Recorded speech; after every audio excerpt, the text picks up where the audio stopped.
012. It is May the 7th, 2004, our 134th interview overall, and we're at the home of Marcus and Mary Passwater. Right. And first of all, I'd like to thank you for allowing us to come and do this interview. You're welcome. And let's start out with your full name. Well, I was named Marcus Passwater Jr., but my dad's name was Marcus E. Passwater, the E for Elijah, but they didn't want me to have the E, so consequently they left it out, but still called me Junior. Okay. Which gave me all kind of trouble when I got to the Army, because there's no way you have to have a middle initial, so I had to use a parenthesis NMI all the way. Oh no. With everything I signed. No middle initial. No middle initial. You're the second fellow that's told us that. Is that right? Oscar Melson was the same way. His drill sergeant couldn't figure out what NMI meant. Okay, well, what's your date of birth? 9th month, the 9th day of 1920. Ah. I was able to say I was 9 years old the 9th month, the 9th day of 1929. There you go. 9, 9, 29, and 9. And what was your rank at discharge? Rank at discharge was first lieutenant. Okay. Well, Lieutenant Passwater, where were you born? Right here in Hamilton County. Okay. Actually, about 3 to 4 miles east of Noblesville, what is now Stony Creek Stone Company land out there on 38. Okay. I know exactly where it is. That was formed, the stone quarry was started with my granddad's farm and the neighbor's farm. The two farms joined, and that was the start of Stony Creek Stone I'll be darned. Company. Yeah. The last I knew, I think there was, well, I know there's still some trees there that was in our front yard, and possibly I intended to go look one of these days. Yeah. A sidewalk, the end block of sidewalk had C.W. Passwater written in the cement. I don't know whether it's still there or not. Could be. But that is right there next to that little church on 38, and there are numerous Passwaters. That area was Passwater land all around. In fact,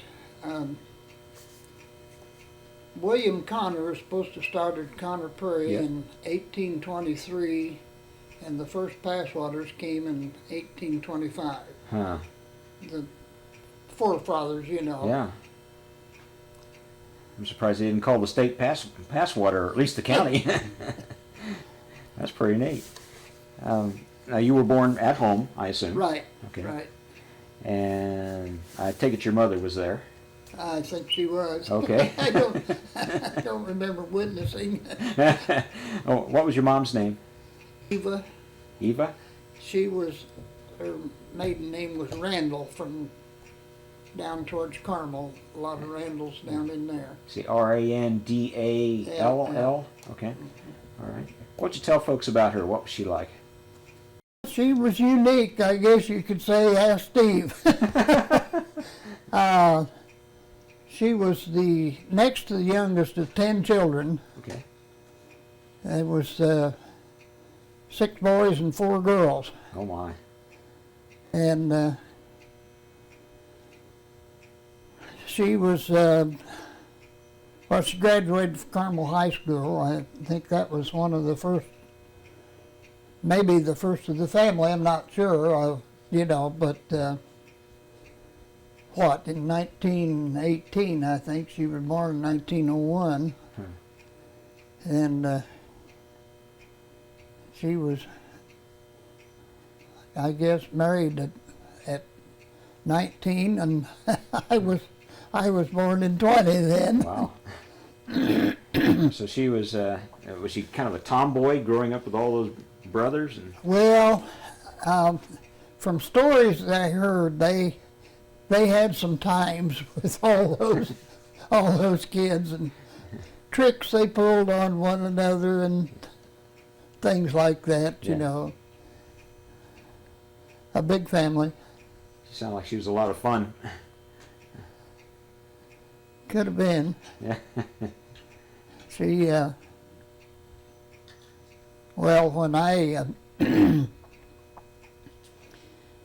we lived at the place I'm telling you, and there was two houses, a smaller house and my grandparents' house with just a yard between us. Right.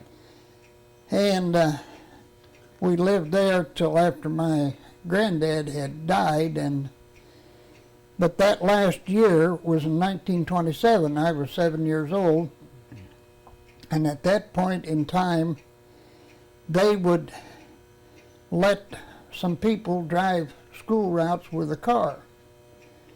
Well, my dad and mother had got a new 1927 Chevy, and so she would start and take me and pick up about 6 or 7 other children up the road and go out to Durban school. Oh, yeah.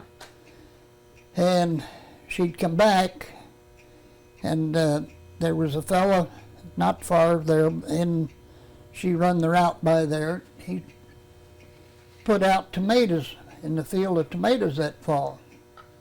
Now, she'd have a salt shaker in her pocket. She'd come back and she'd pick tomatoes. And they had those hampers that were pointed, you know, bigger at the top than they were at the bottom. And she'd pick, never stop for lunch except to eat her a nice ripe tomato or two, you know. Come time to pick up school kids, she'd drive back and get us and take us back. Although I'd be the last one, she'd stop there and finish 100 hampers of tomatoes for the day. Wow. She was getting 5 cents a hamper. Oh, my. She made the $5 a day. That's pretty good money. It was back good then. money back then. Hard work, though. Yes. Well, that's back-breaking work. My word, yeah. So, what about your dad? He would be Marcus Elijah Passwater. And what would you say? What would you tell folks about him? Well, he never went.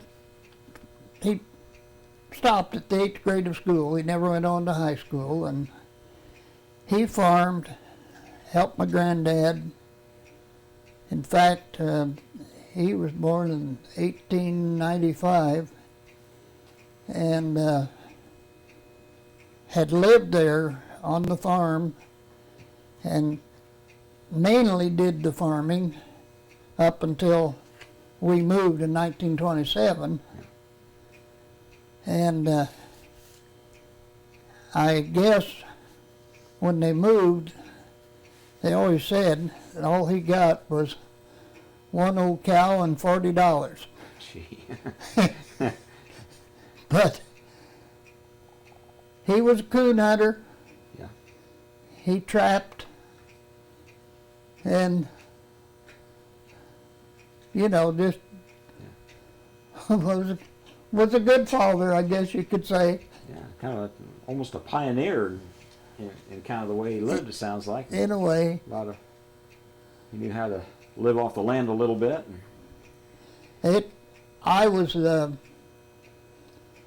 I suppose I was in that 5-6-year-old age group, and he was at the back end of the farm one day plowing corn, horses and the 2-row plow, you know, they had to sit and watch.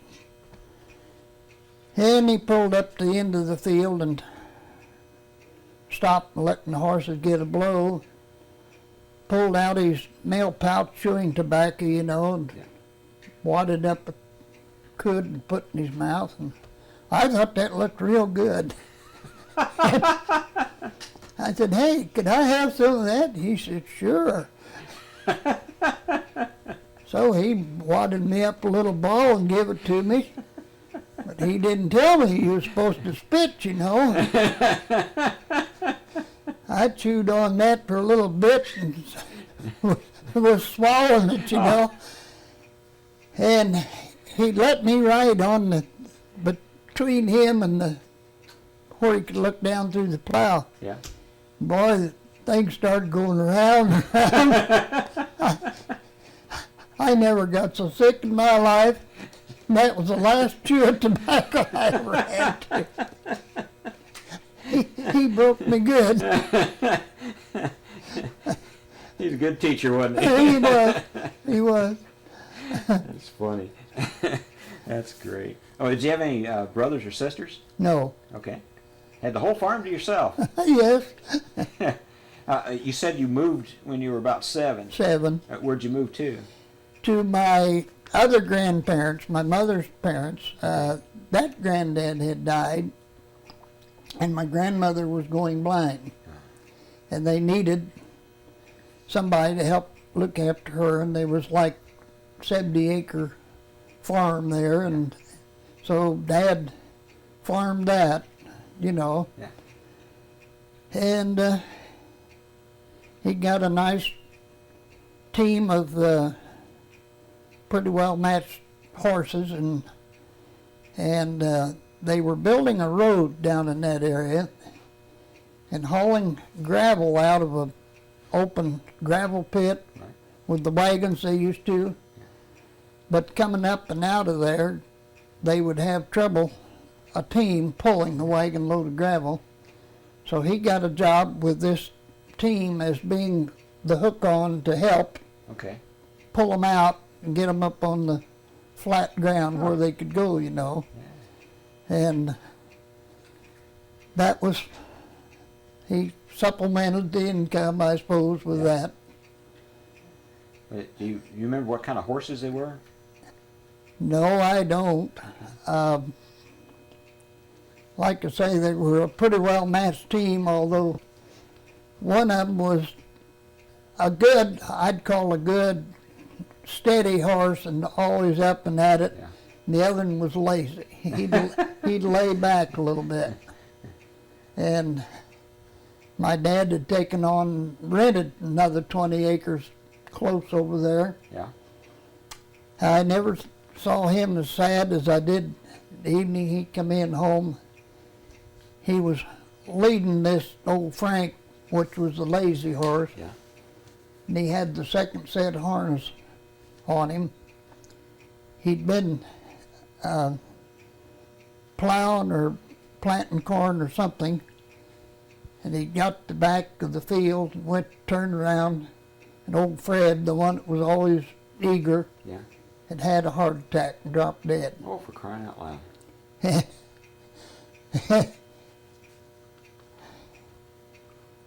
He was sad. Oh, I can imagine. You sort of get attached to it, Yeah, more so than you would your tractor. yes. My word. Boy, that'd be a tough job just dealing with the dead horse then. I mean, Yeah,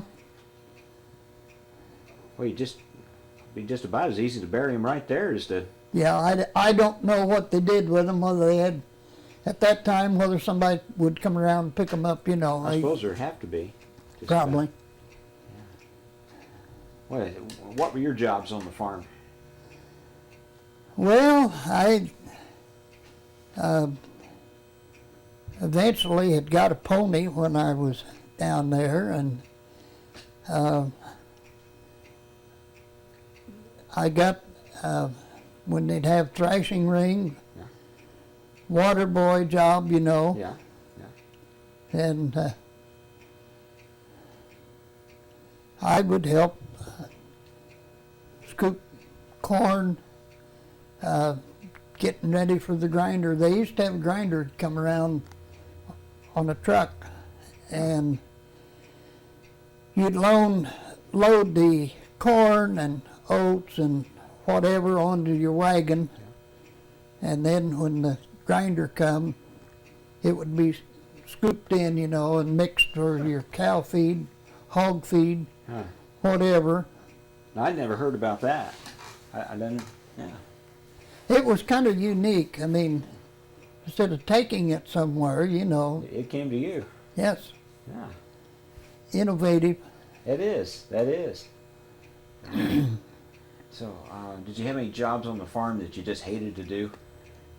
Well, I've helped milk. play at times. I don't know that I enjoyed it the most, but you know, you made do with it. How were the cows? They behaved pretty well, or Well, did you have one that was kind of... depending on that, my grandparents had an old bulldog, and he was a character. And one day we were out behind the barn. They had a thicket of walnut and catawba trees as a windbreak for the west side of the barn and the farm. And the old bulldog jumped a rabbit. He took off chasing him, you know, and there was rail fence around the outside of that. And he thought he was getting close to that rabbit, I guess, and the rabbit went through a hole in that rail fence, and he hit his head right on into one of those rails and knocked him. It's okay, go ahead. Just pause it here.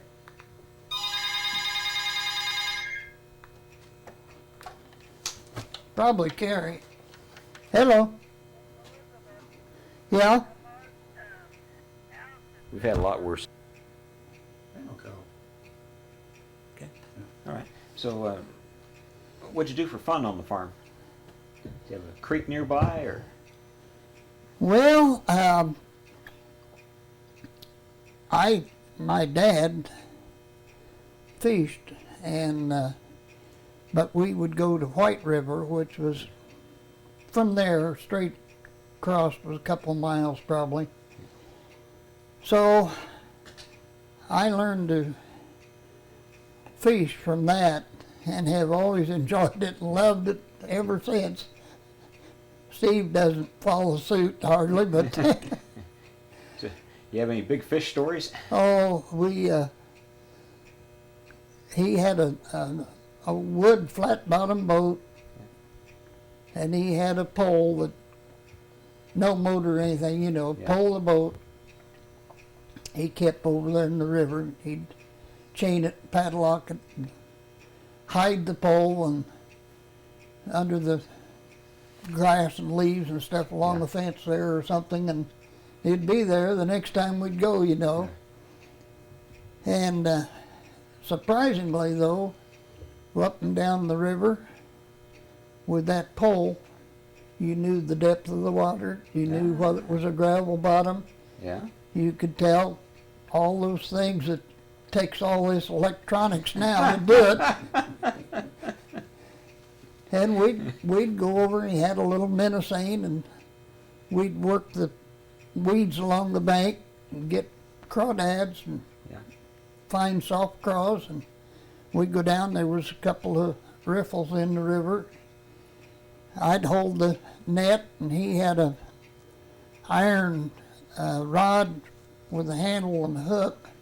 He'd get in front of the net and scratch the rocks in the bottom and dig out hellgrammites. Hellgrammites.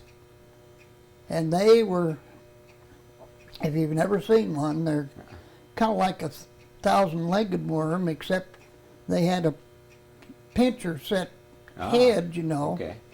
And then the tail was, I mean, they could cling on to anything. That's where they held on to those rocks. And Huh. he'd scratch the bottom, turn them over, and they'd catch in the net then, float into the net. But they had kind of like a leather collar around back of that head. And you'd take one and hook it one way like that, and the next one you'd put two on at a time and hook it from the opposite direction. Right. And they would work, and bass just went wild over them. Well, I'll bet. And we caught a lot of bass out of White River. Dad says he used to be able to pretty much see to the bottom of that river years ago. There was times you could. Now I can't imagine it. It's just all mud and... No, and Anderson's spill. Yeah. But I guess they've, it got bass coming back and fish coming back in the river now. And of course they, planted a lot of them, everything. And you had asked about my mother. A little story I thought of on her when we were living down there. Dad had belonged to the Legion. He was a World War I veteran, and he'd went to, I think it was like a trap shoot they'd had Thanksgiving time, and he had a old 97 Winchester full choke 30-inch barrel gun, and he could, you know, really tight pattern with that. Well, he'd won a goose, live goose, and he brought it home, and instead of killing it, I mean, it was just let run there on the farm. Well, Mom would get out and she'd chop wood, and she was always hitting it in the ground or dulling her axe, but he had an axe that he kept extra sharp, and he'd hide it from her. And she'd look around till she found that sharp axe, you know. He'd be back in the field working and everything, and for whatever reason, whenever he'd start getting close to the house, the old goose would start squawking, let her know he was coming. So she'd take the axe back and hide it where he'd put it, you know, till she'd get some nicks in his axe, you know, and he'd kind of blow up and sharpen it up again, hide it somewhere else. They played a game like that. It sounds like a fun couple. That's great. Well, before we get too far away, why don't we go ahead and take that first panel there and go over some of those. What, you want to put them in the chair maybe? Well, or? okay, once you turn the monitor around, he can watch that and see. And we're going to focus around on it. Can you see the monitor okay?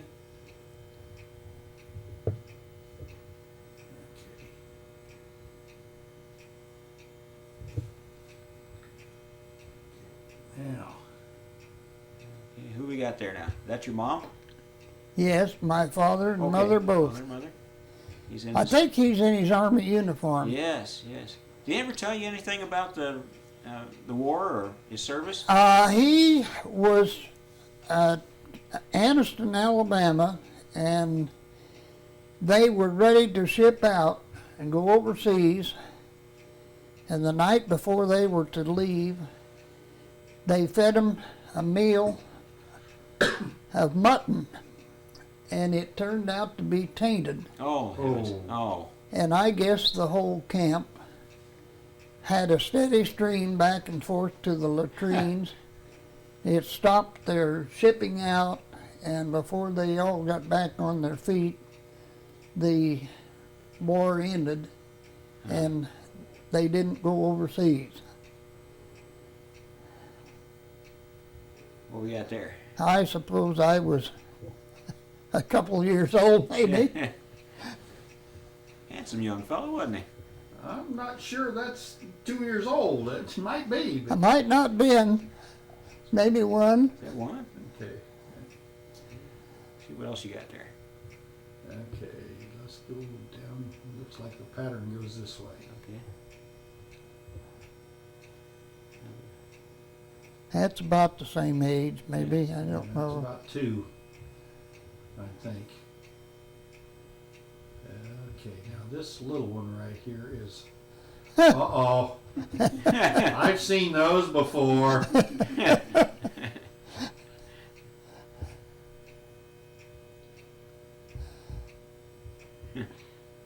Is that your mom? That's my mother. Okay. Okay, and we're down this way. I'll bet you that's right after the bath. Could have been. Yeah. Uh, Only out in the air to dry. okay, now we'll head this way. Now that And what I don't remember, Steve, was that anything marked on the back of that, or No, I think that's Maxine. was it Maxine? That was a His cousins. Okay. first cousin of mine. She was like 8 years older than I. Okay. And we got this one down here.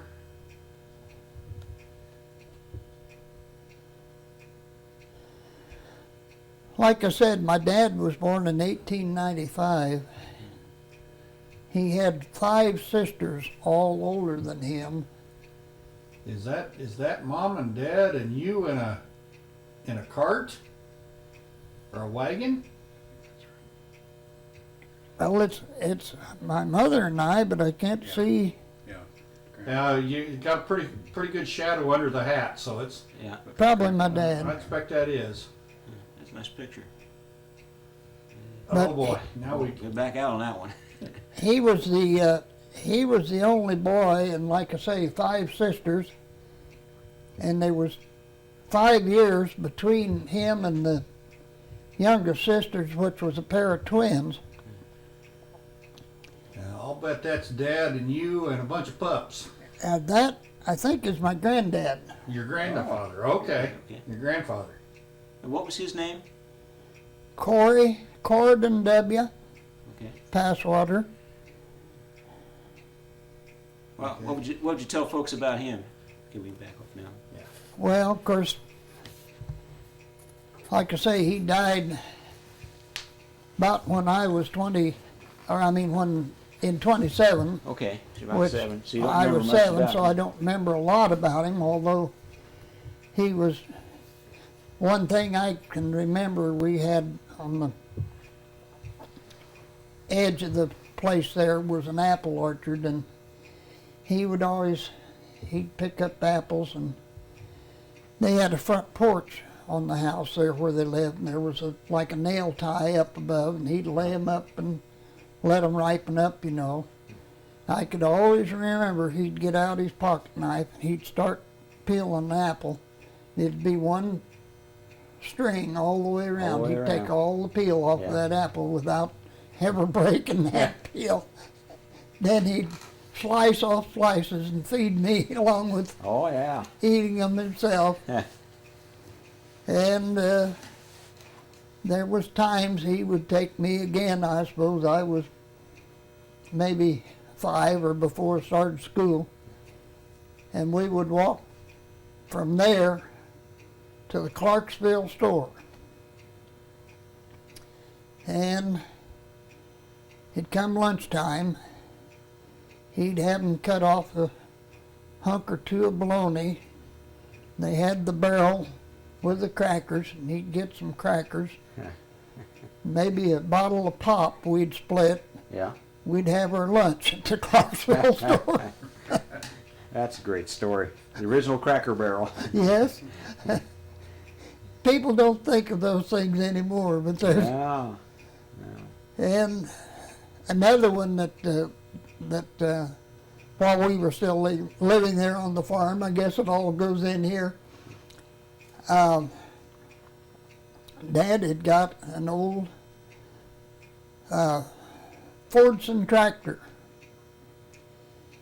and somewhere, I don't know where, he got the equipment and everything to extend, take the steering wheel and extend it back to the binder to bind oats or wheat, you know. Yeah.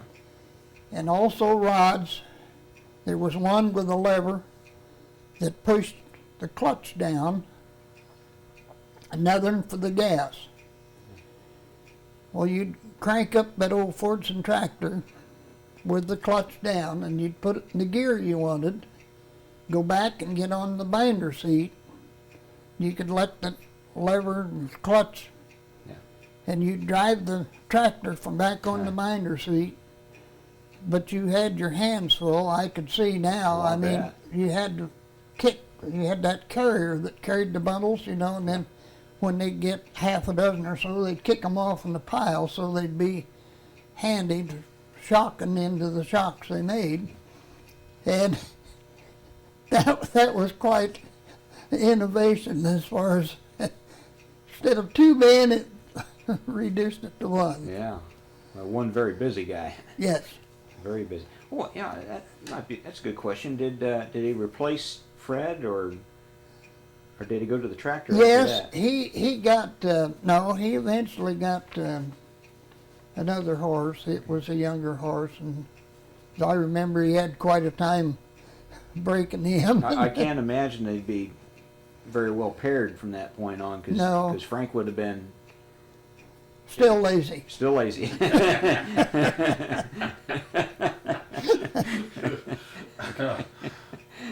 Well, it was always, it seemed funny. I mean, whatever they were doing, you could just see him lag behind a little bit. He wasn't quite pulling as much as, That's why the other one had a heart attack. yeah, I suppose. Doing That'll be the- a lesson for you. Doing work yeah. Let me talk to my coworkers about that. So you went to Durban School, and My first year, first grade, was a little 2-room school at Clarksville. okay, I always said I closed it down for them because they closed at the end of that year. And I went to Durban then for the 2nd grade, and it was a 2-room school. You know how they had, the first 6 grades, I think, all 1 room, and the 2nd room had 7th and 8th or something. They were like 2 teachers. And that was the last year there then. And then's when the folks moved, and I went to Carmel. okay, And I went through to the freshman year, Carmel, and my parents moved to another farm. My grandmother died, and things changed on the farm, and my dad went to another farm that was a mile from the Hinkle Church, and I finished my last 3 years of school at Westfield and graduated from Westfield High School in 1939. So, what was Carmel like then? I know it's changed a wee bit since then. just a little.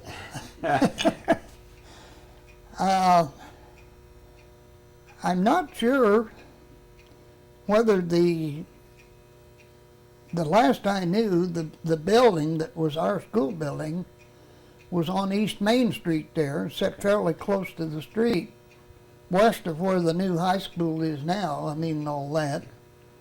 I think the last I knew, maybe they had some kind of administrative offices or something like that. I'm not sure.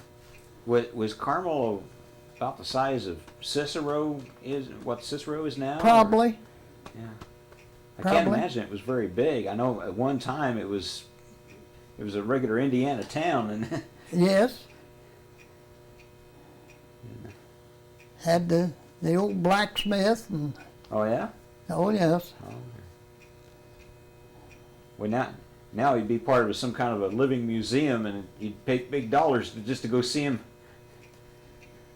do his work. That place has really exploded. Yes. A lot of money in that town now. And no more than Fisher's has now. Yeah. Yeah. Fisher's just exploded. So No, I finished high school there at Westfield, and I come out that first summer. I got a job with a contractor, and he was kind of a general contractor. I mean, remodeled and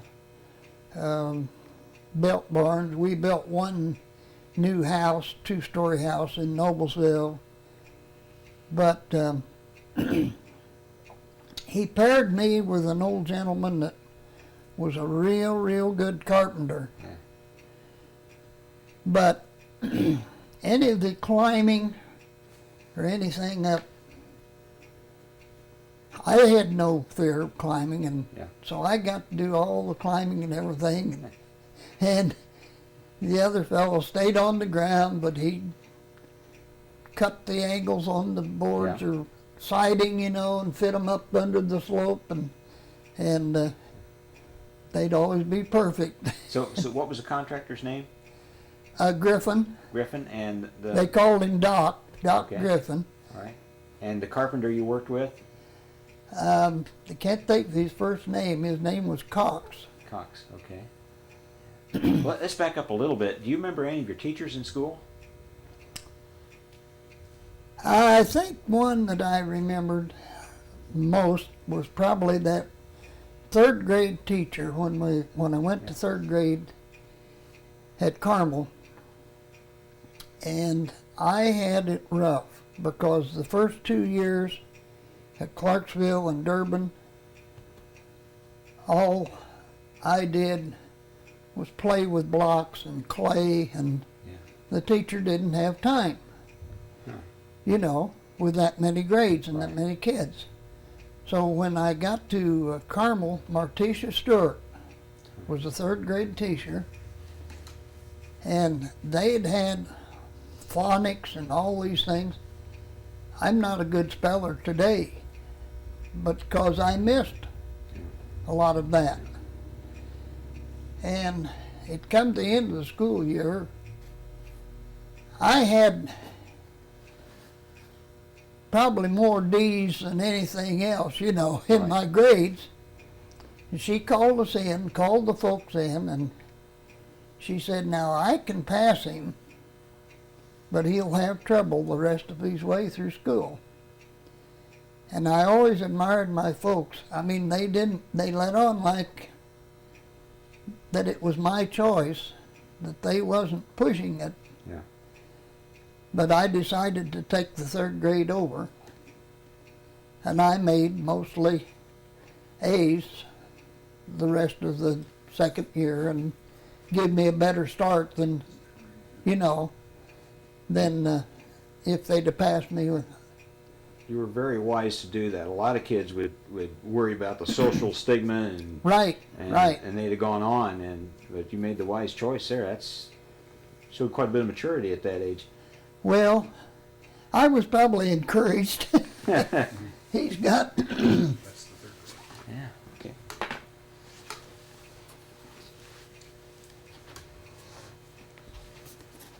So come up with here. What is it?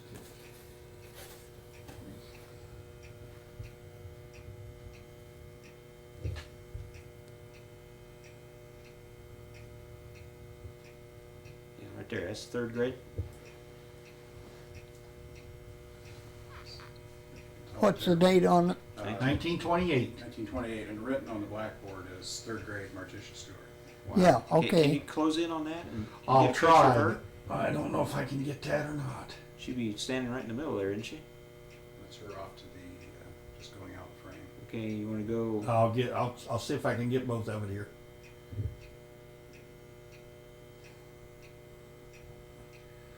You come a little closer.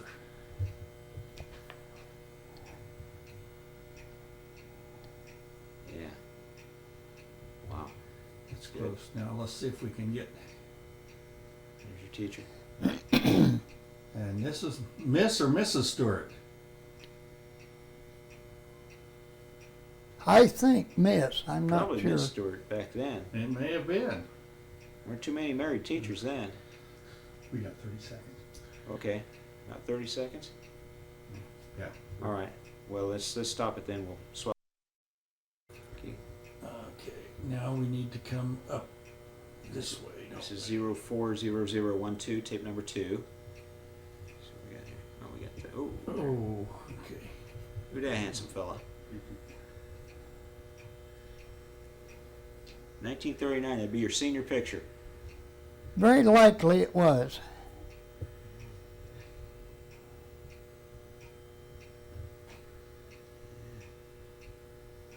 Okay. Now we've got, let's see if I can catch both of these at the same time here.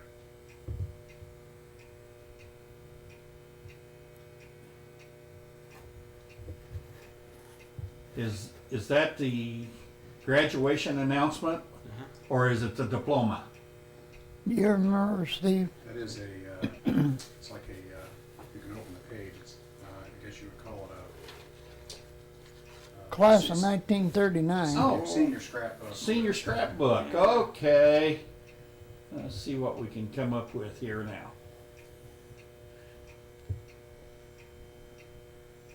Well, that's a big class. We, Mom had about half that many in her class. at that 1939, we were the largest class that Westfield had ever had. Huh. Okay, that's Pretty good. Now where do we want to go? Oh, down here at the bottom. Let's get the class play. Okay. You're in class play. Gee, I don't remember what that was. It was,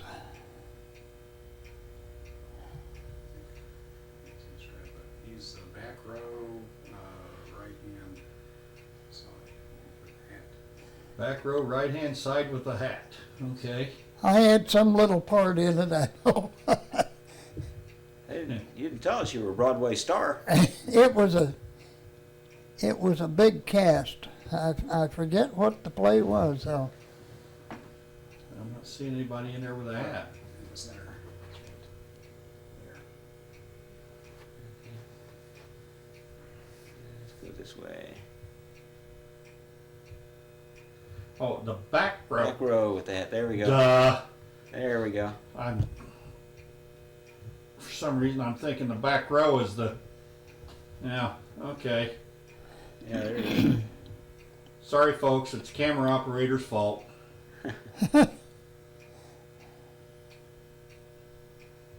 That's a good-looking group. Yeah, it is. Okay. Now, what do we have down over here? Graduation cap and gown. Cap and gown. Cap and Gown. gown. Not ground. And then The other way. Need to go the other way. Huh? Need to go up. need to go up.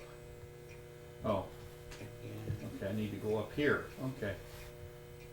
Oh, now what we got Now, here? who are these young ladies? Okay, that is my first wife and Steve's mother, and a couple of our classmates. Okay. We both graduated in the same class, and That's her on the right. And your mother's on the right. my mother's Okay. on the right, or Steve's mother, I mean, Okay. my Yeah. wife, and we were band members.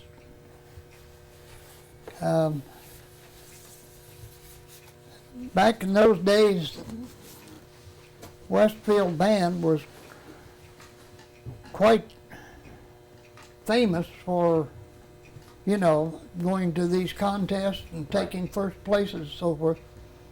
I can,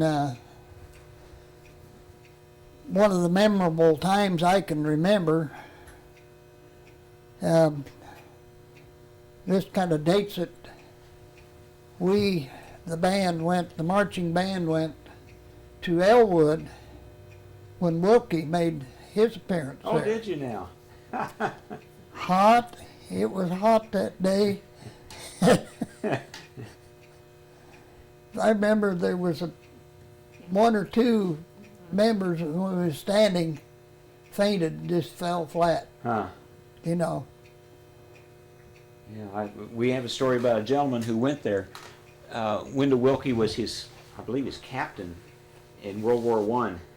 Oh, And this fellow says that this old gentleman they knew came up the road and he saw him in a suit and he thought somebody had died. He said, "No, I just went to see my old captain, Oh. Wendell Wilkie." It was on that deck. He lived up in Peru. So you sound like you enjoyed the band. yes. Did they have state fair band contests back then? Or was that something that came along later? No, I don't recall if they did. We went to different towns though, Okay. and the bands were listed in classes. I mean, kind of like your basketball now. I mean, Right. you know, A class or B class or C class or whatever. And Yeah, they do the same thing now. do they? Yeah.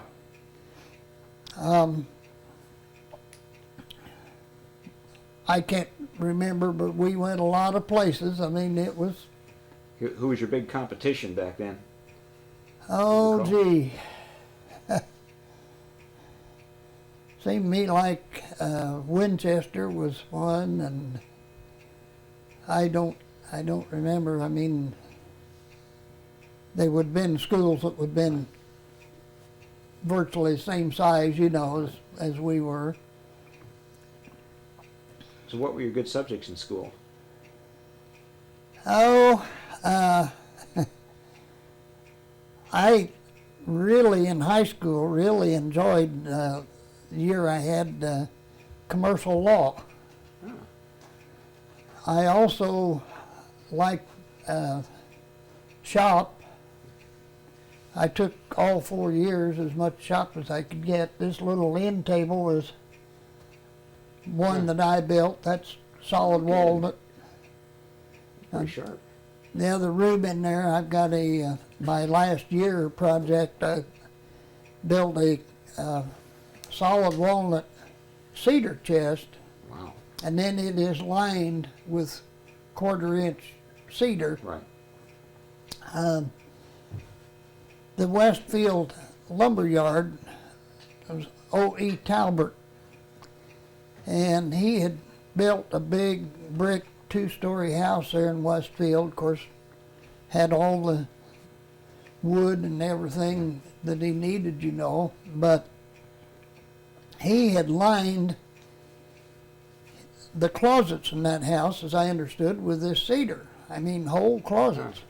But he had this cedar left over, and I was able to purchase enough to do the job I wanted on that cedar chest. And the walnut was boards that,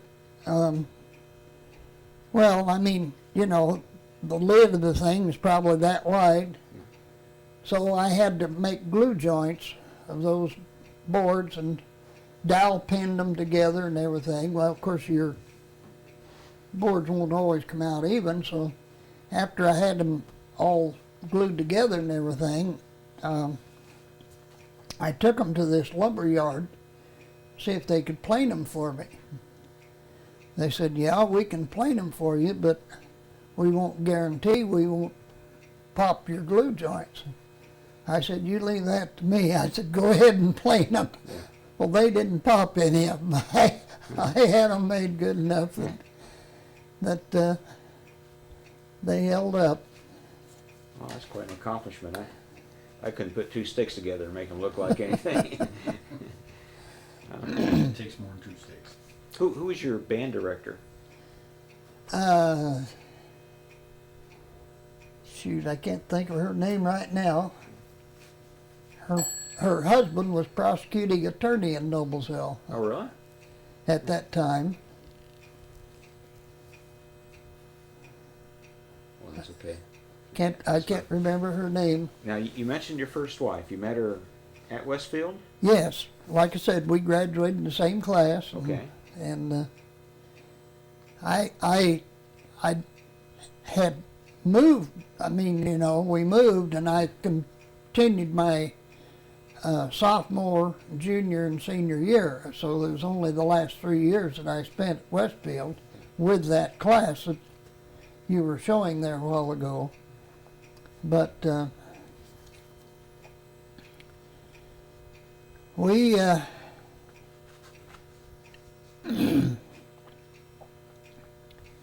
well, I need to go back a little bit. I was talking about when I was working for this contractor, and I don't know, I hadn't been with him too long, but he'd advised me to go buy a distance saw, hand saw, and a plumb hammer, and some kind of a square, and that was all top of the line tools, you know. So we're working along one day, and he come around and he said, "Hey, let me see that hammer." Well, here. He took it and he grabbed a handsaw, you know, and he started in, and he was going to cut off the end of the handle. Whoa, wait a minute, that cost. Well, he said, "Hell, you're not using all that, you just well cut it off." He wanted me to get out on the end of that hammer, driving those spiked nails, you know. And, He had all kinds of interesting teachers along the way, didn't he? yes. And I guess I ought to tell them about my first car. What was that? It was a 1930 Model A Ford. I got it probably about in 40. I can't remember. I mean, you know, it was right at the end of high school or whatever. But that model, what, in 29, 30, and 31, I think were all built about the same. I mean, same body style and everything. And it was, well, it had a framework and like a cloth top, but the back window was cloth and would unsnap and fold up into the top, and there was a rumble seat. Oh, okay. It was a coupe with a rumble seat. 2 tires mounted, you know, back of the front fenders, side mount tires. Steve, I don't know whether you could get out there to. I bought here a couple of years ago one of these little models of practically the same thing, except that one's a convertible. Sounds like quite a car. Yes. Oh, you'd be a hit today if you still had it. It had, the fellow that had that, it sat in the barn. He died and sat in the barn for, I don't know, 5 or 6 years. And it was so covered with dust and bird droppings and so forth, you couldn't hardly tell what color it was. Well, I bought it for $100. I had $60 cash, an old sheep and a lamb, and I traded in that for the $100 car.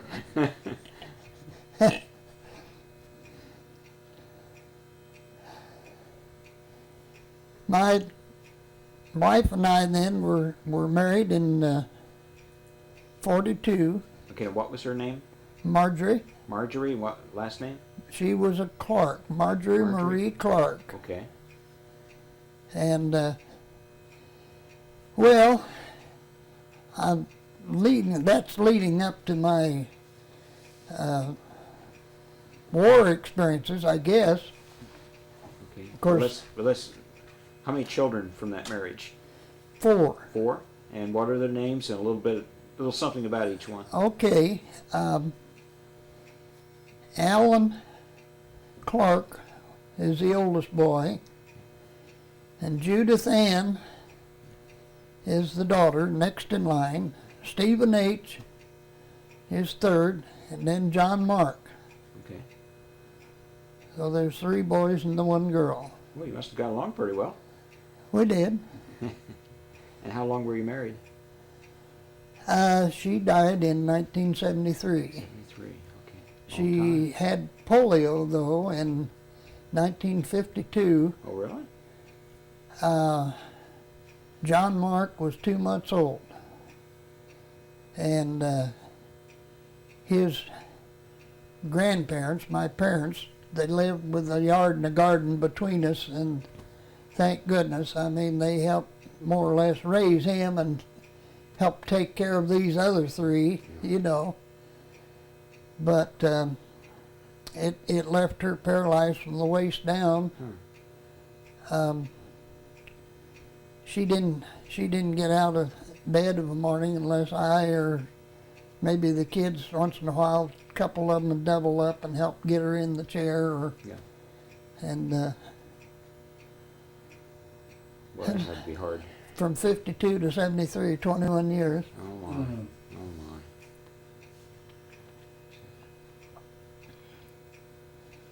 my. But it was in, like I said, in 42.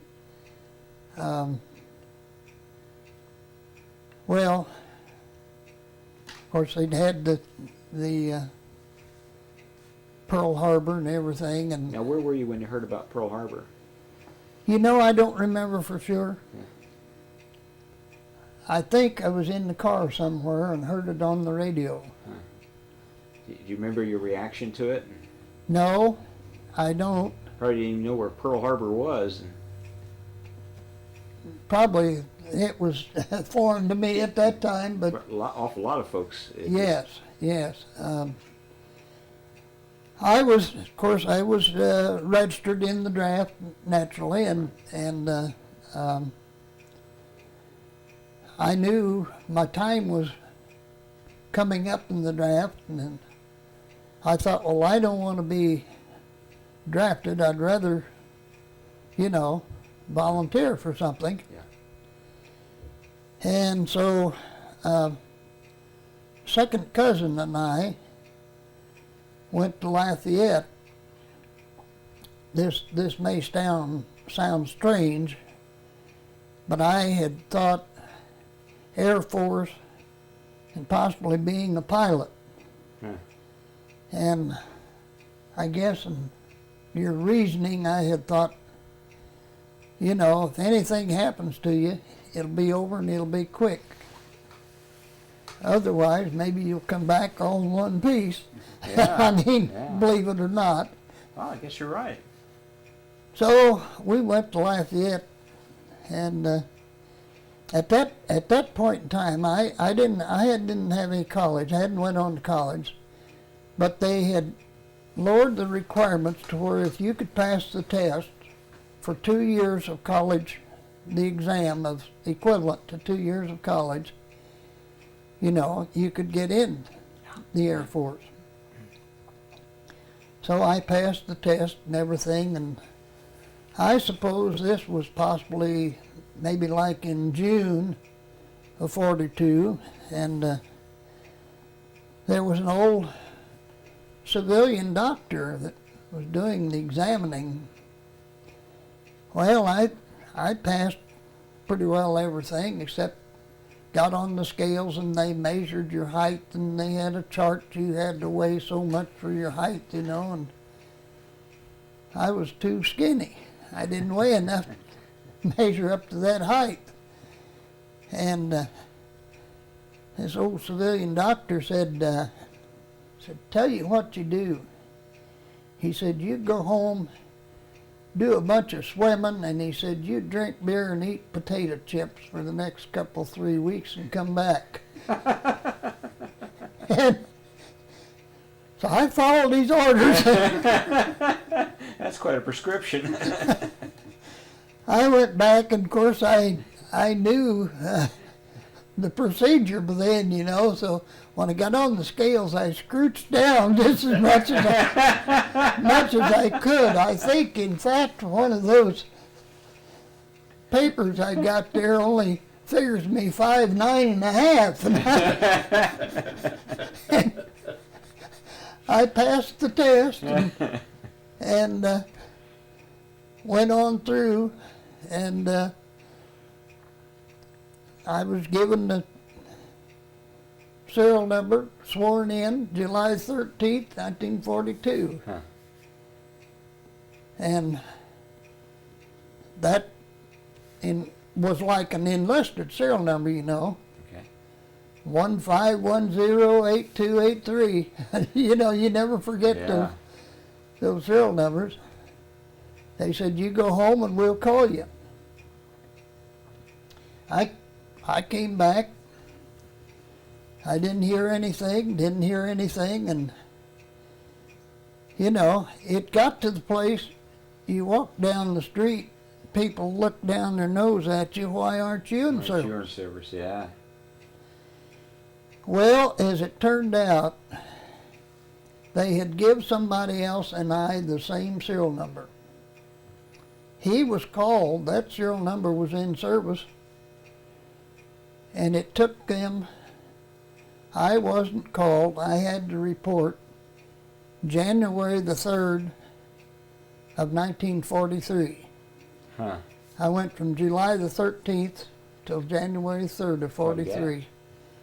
And I had to report to Columbus, Ohio, and they put us on a train, come right back through Indianapolis to San Antonio, Texas. Yeah. It'd have been awful easy, just got on that train to Indianapolis, but and of course then,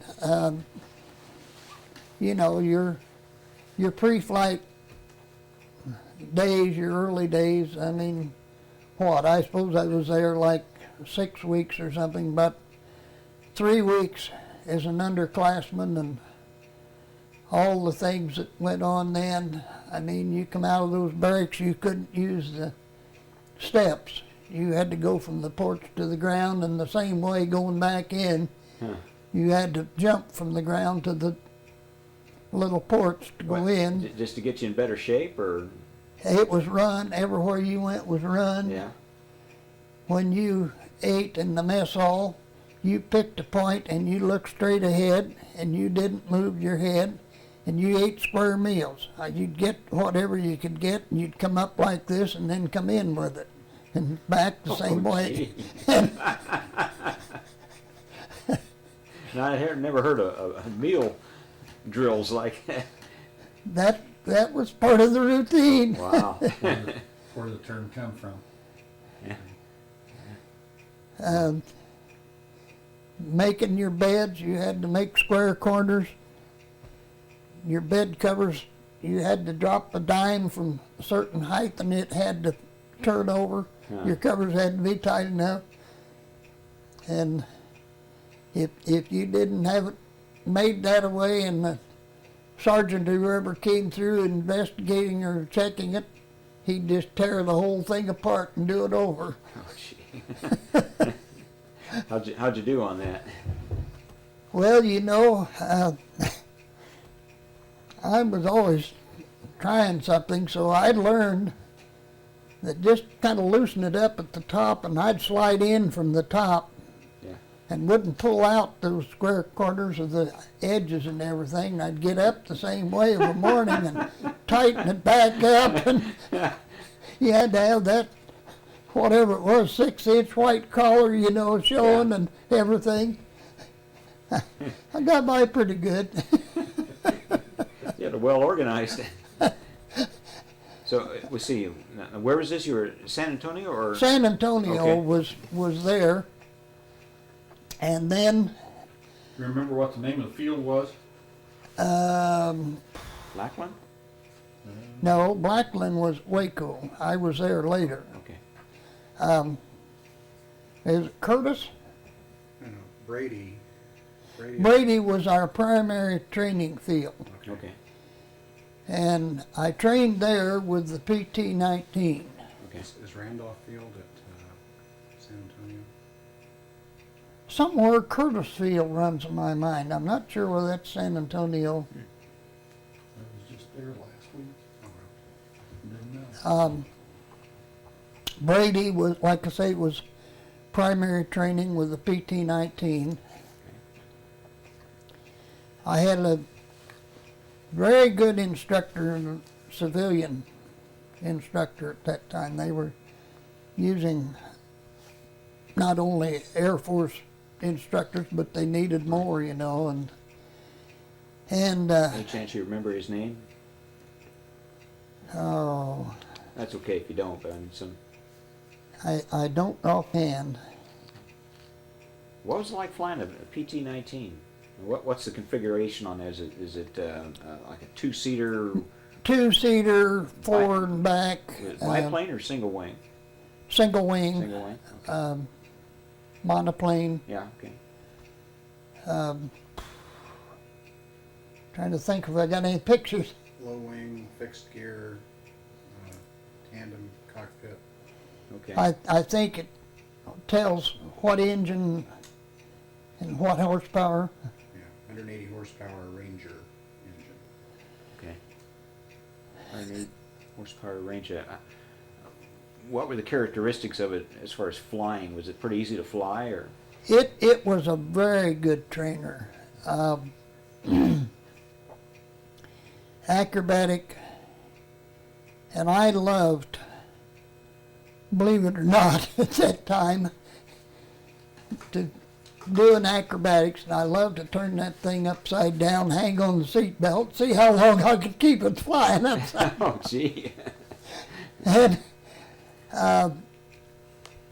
Marjorie, the first wife, and Steve's mother, she got to follow us, and she'd rented a room with a family there in Brady, and so if I would get any time off, you know, I could slip into town, which I don't know, it wasn't more than a mile or two, and she used to go out in the yard nice days and everything, and lawn chair and sunning, you know, and we'd be up after we'd soloed and everything, be up practicing, and I'd go over where she could see us, you know, and we had it worked out. I'd burped the motor 3 or 4 times, so She know it was you. she'd know which plane was, Which one was you? which Yeah. one of the 30 it was. Yeah.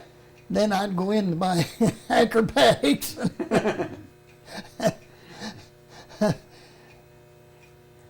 Good old days. Wondered how she felt about you flying like that. Well, she went along with it, I guess.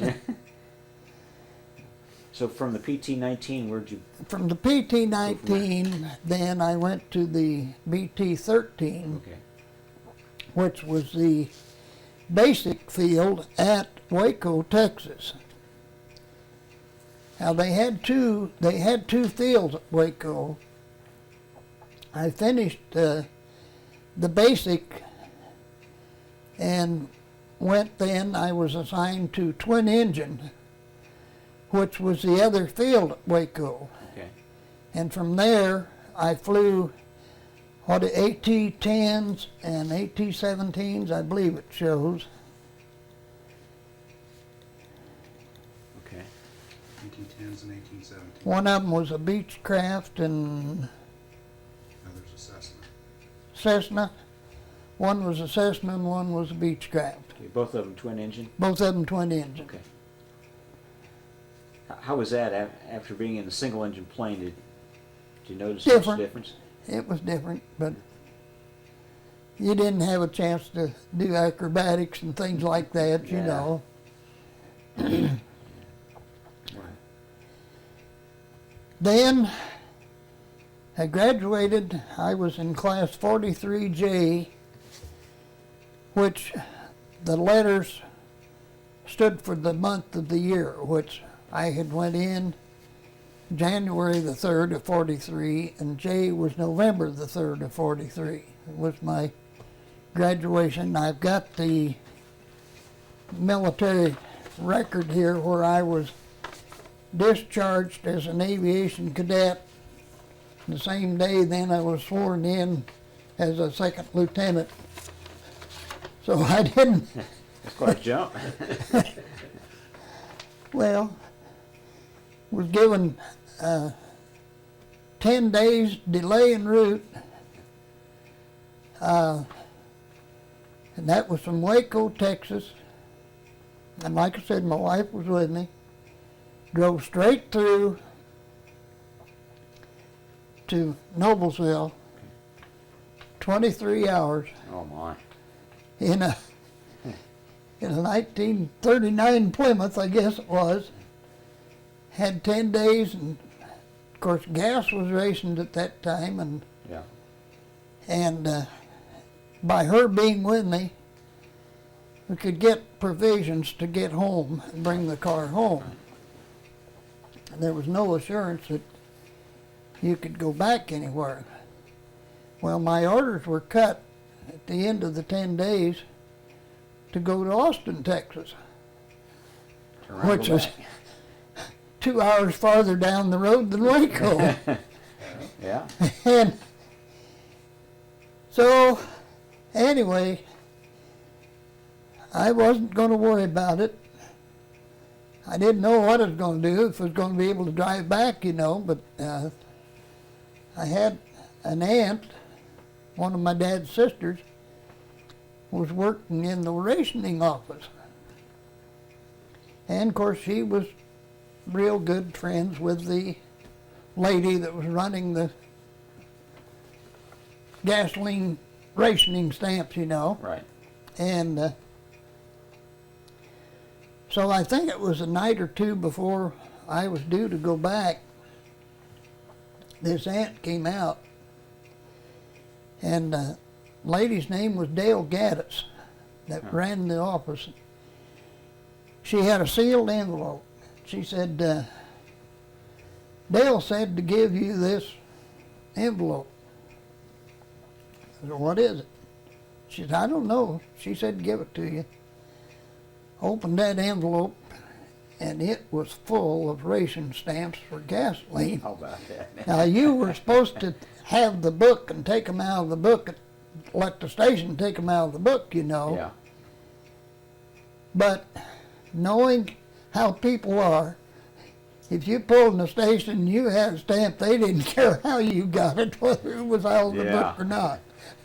So I had no trouble going back, and my wife went with me. We went to Austin, Texas. From Austin, Texas, then started transitioning into the C-47. Okay. And One question. When you first soloed, was that in the PT?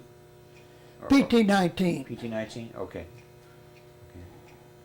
Well, I had a story on that I should have included. This instructor, we went to a sod field away from our home base, you know, I mean, to spread the planes out more. And he was helping me, bringing me around, you know, for a landing. We were going to do touch and go landings. And I realize it now, he purposely made it, you know, too long. And I come in and I was going to overshoot where I should have been landing. Well, go on around, come around the next time, and he purposely cut me short. So I come around and I wasn't going to make the runway. I had to add power to it, you know. And went on, come around the third time, and he put me right where I should be, you know, for perfect spot on the field and everything. We got down, and they didn't even have a control tower at that field. They had another plane over at the side that they was using radio or whatever to communicate, you know, and he said, pull on over there. Got over there, and he unbuckled and got out. He said, get on out of here. If you're going to kill yourself, I'm not going to be with you. so that was your solo, huh? It kicked you out of the nest. So I went around, you know, and I watched the times he told me where to start landing and everything, and I made 2 touch and go landings, you know, and boy, I'm cocky. I'm feeling good, you know. I'm perfect. And I thought, I'll pull around where he's at, see what he wants me to do. I got around there and he held his nose and he said, he had me figured because that made me mad. I think I'd fly that thing even if it didn't have wings on it. You had to have 3 landings, 3 to say you soloed. Yeah. And I hadn't realized that either. Oh, okay. What kind of rate, kind of washout rate was there? I mean, what percentage? Just You know, I don't know percentage, but there was an awful lot. There was an awful lot of washouts. We had several were killed. I mean, they, for whatever reason, they crashed. But it was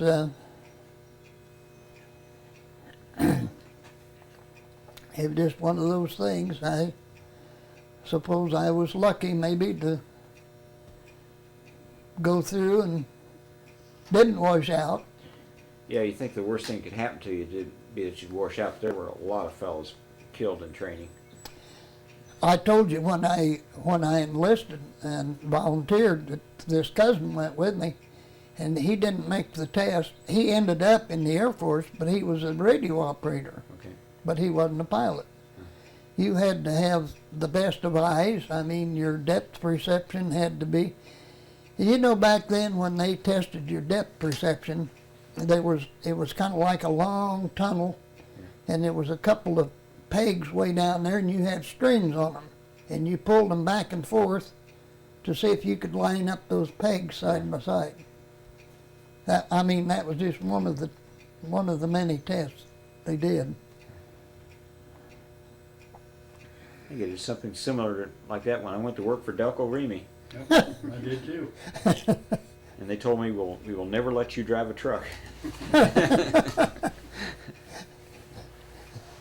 So you were in Austin and going to C-47 training. So how much more we got now? 3. We got 3, okay. And From Austin then, and again, like I told you, I can't remember times. were you in Austin very long? Not too terribly long. Went on to Fort Benning, Georgia then. Okay. And Now, There's probably- getting to Fort Benning, did you drive there, or did you fly the plane there? as I remember, I think I flew, Okay. and my wife drove the car, and she followed on over. And again, she rented a room with a family in Columbus, Georgia, which, you know, they're Yeah. or Mississippi, is it Columbus? It's right on the line anyway.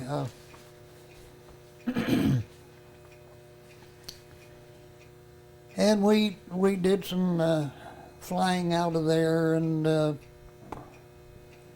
I guess maybe had some paratroopers, you know, training with us.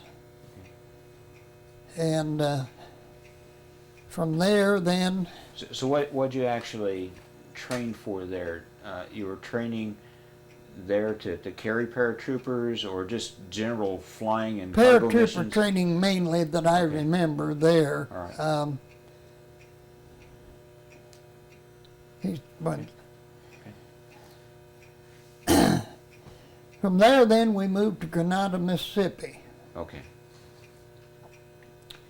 And again, I mean, it was just training in the C-47 and the flying of the C-47. And I'll never forget the evening I went into Grenada. It was it was about dark, but there was a storm moving in. And I was in the landing pattern and just about to land, and one of these wind shears hit it and Ooh. throwed me up on one wing. I cranked all the rudder into it I could get and full throttle on that left engine, you know, to try to pull it up. And finally when it let go, it just bang. I thought I was going to drive the wheels right up through the wing. Oh, gee. We gotta stop right Yeah, there. okay, that's good. Okay, go. Okay, this is 040012, tape number 3. Aviation cadet days. Yeah, I could see where you'd be stunning around in those planes. You got that attitude right there. That's a pretty sharp picture. Well, he looks like Hollywood, doesn't he? Broadway star in school, and then he looks like he could be in a movie about aviation, couldn't he? Yeah. Let's go ahead and get some of these other. The earlier days of that, we had those little, instead of a cap, I mean, we had those little cloth caps that went over. Yeah. And you had the ear tubes came out and you hooked up to rubber tubes that went up to the pilot, the instructor in the front seat, and that's the way he could talk to you, because that PT-19 was an open cockpit. And Wait just a minute, man.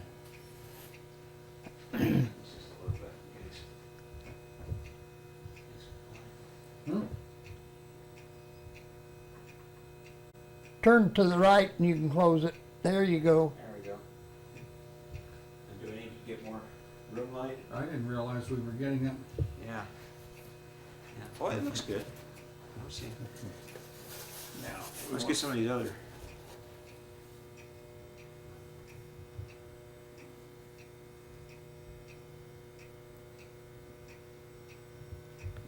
My wife would like. My wife would like that. yeah. no, Like I say, you that's- look like Bing Crosby. That's one of her, that's one of her guys. Okay. And then this is, Good here. That is in front of my living quarters in England, and that was Ernie Duhame, who was my pilot from D-Day. Okay.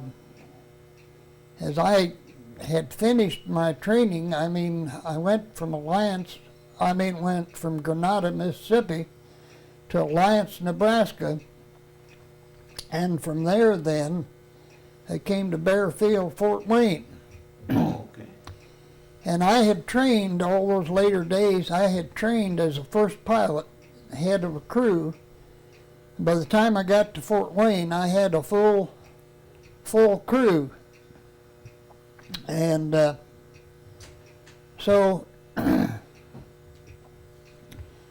I don't know, I was at Fort Wayne about 10 days, I think, and was equipped with a brand new plane and all the equipment, tools, toolboxes, ladders, everything that for maintenance people, and I was headed overseas.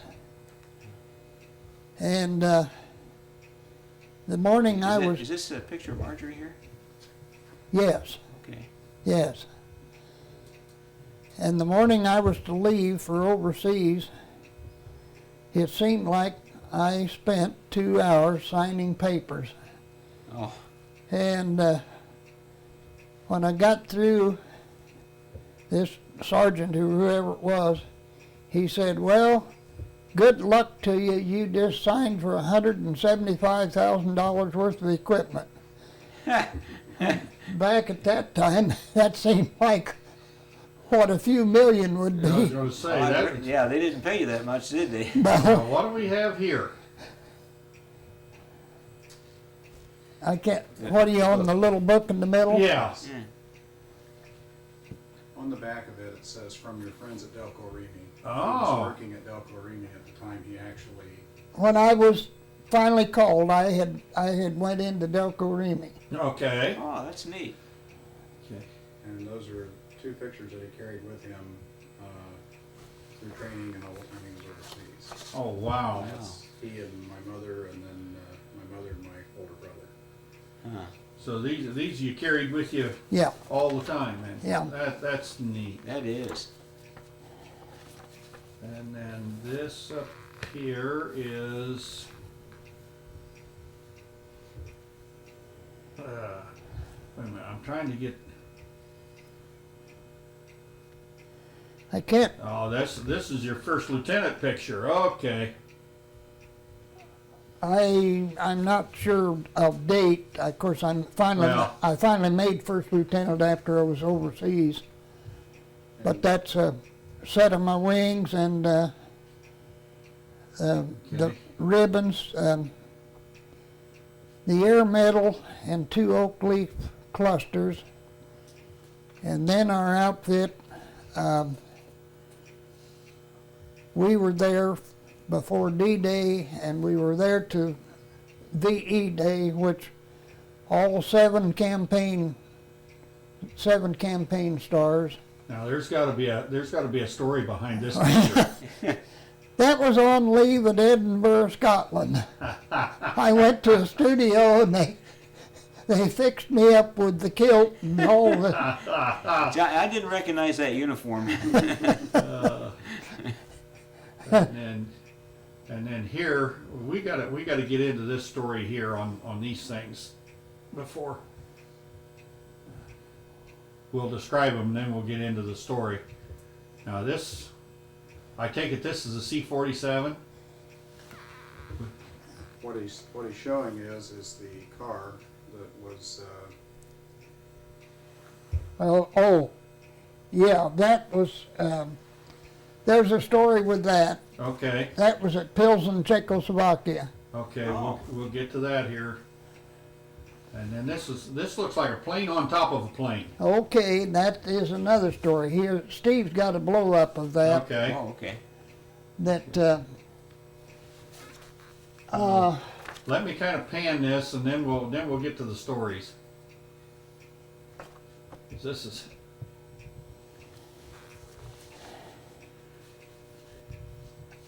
Now this, I understand, is the bullet that was removed from the C-47. yes, that was one that came into my plane that didn't go clear on through.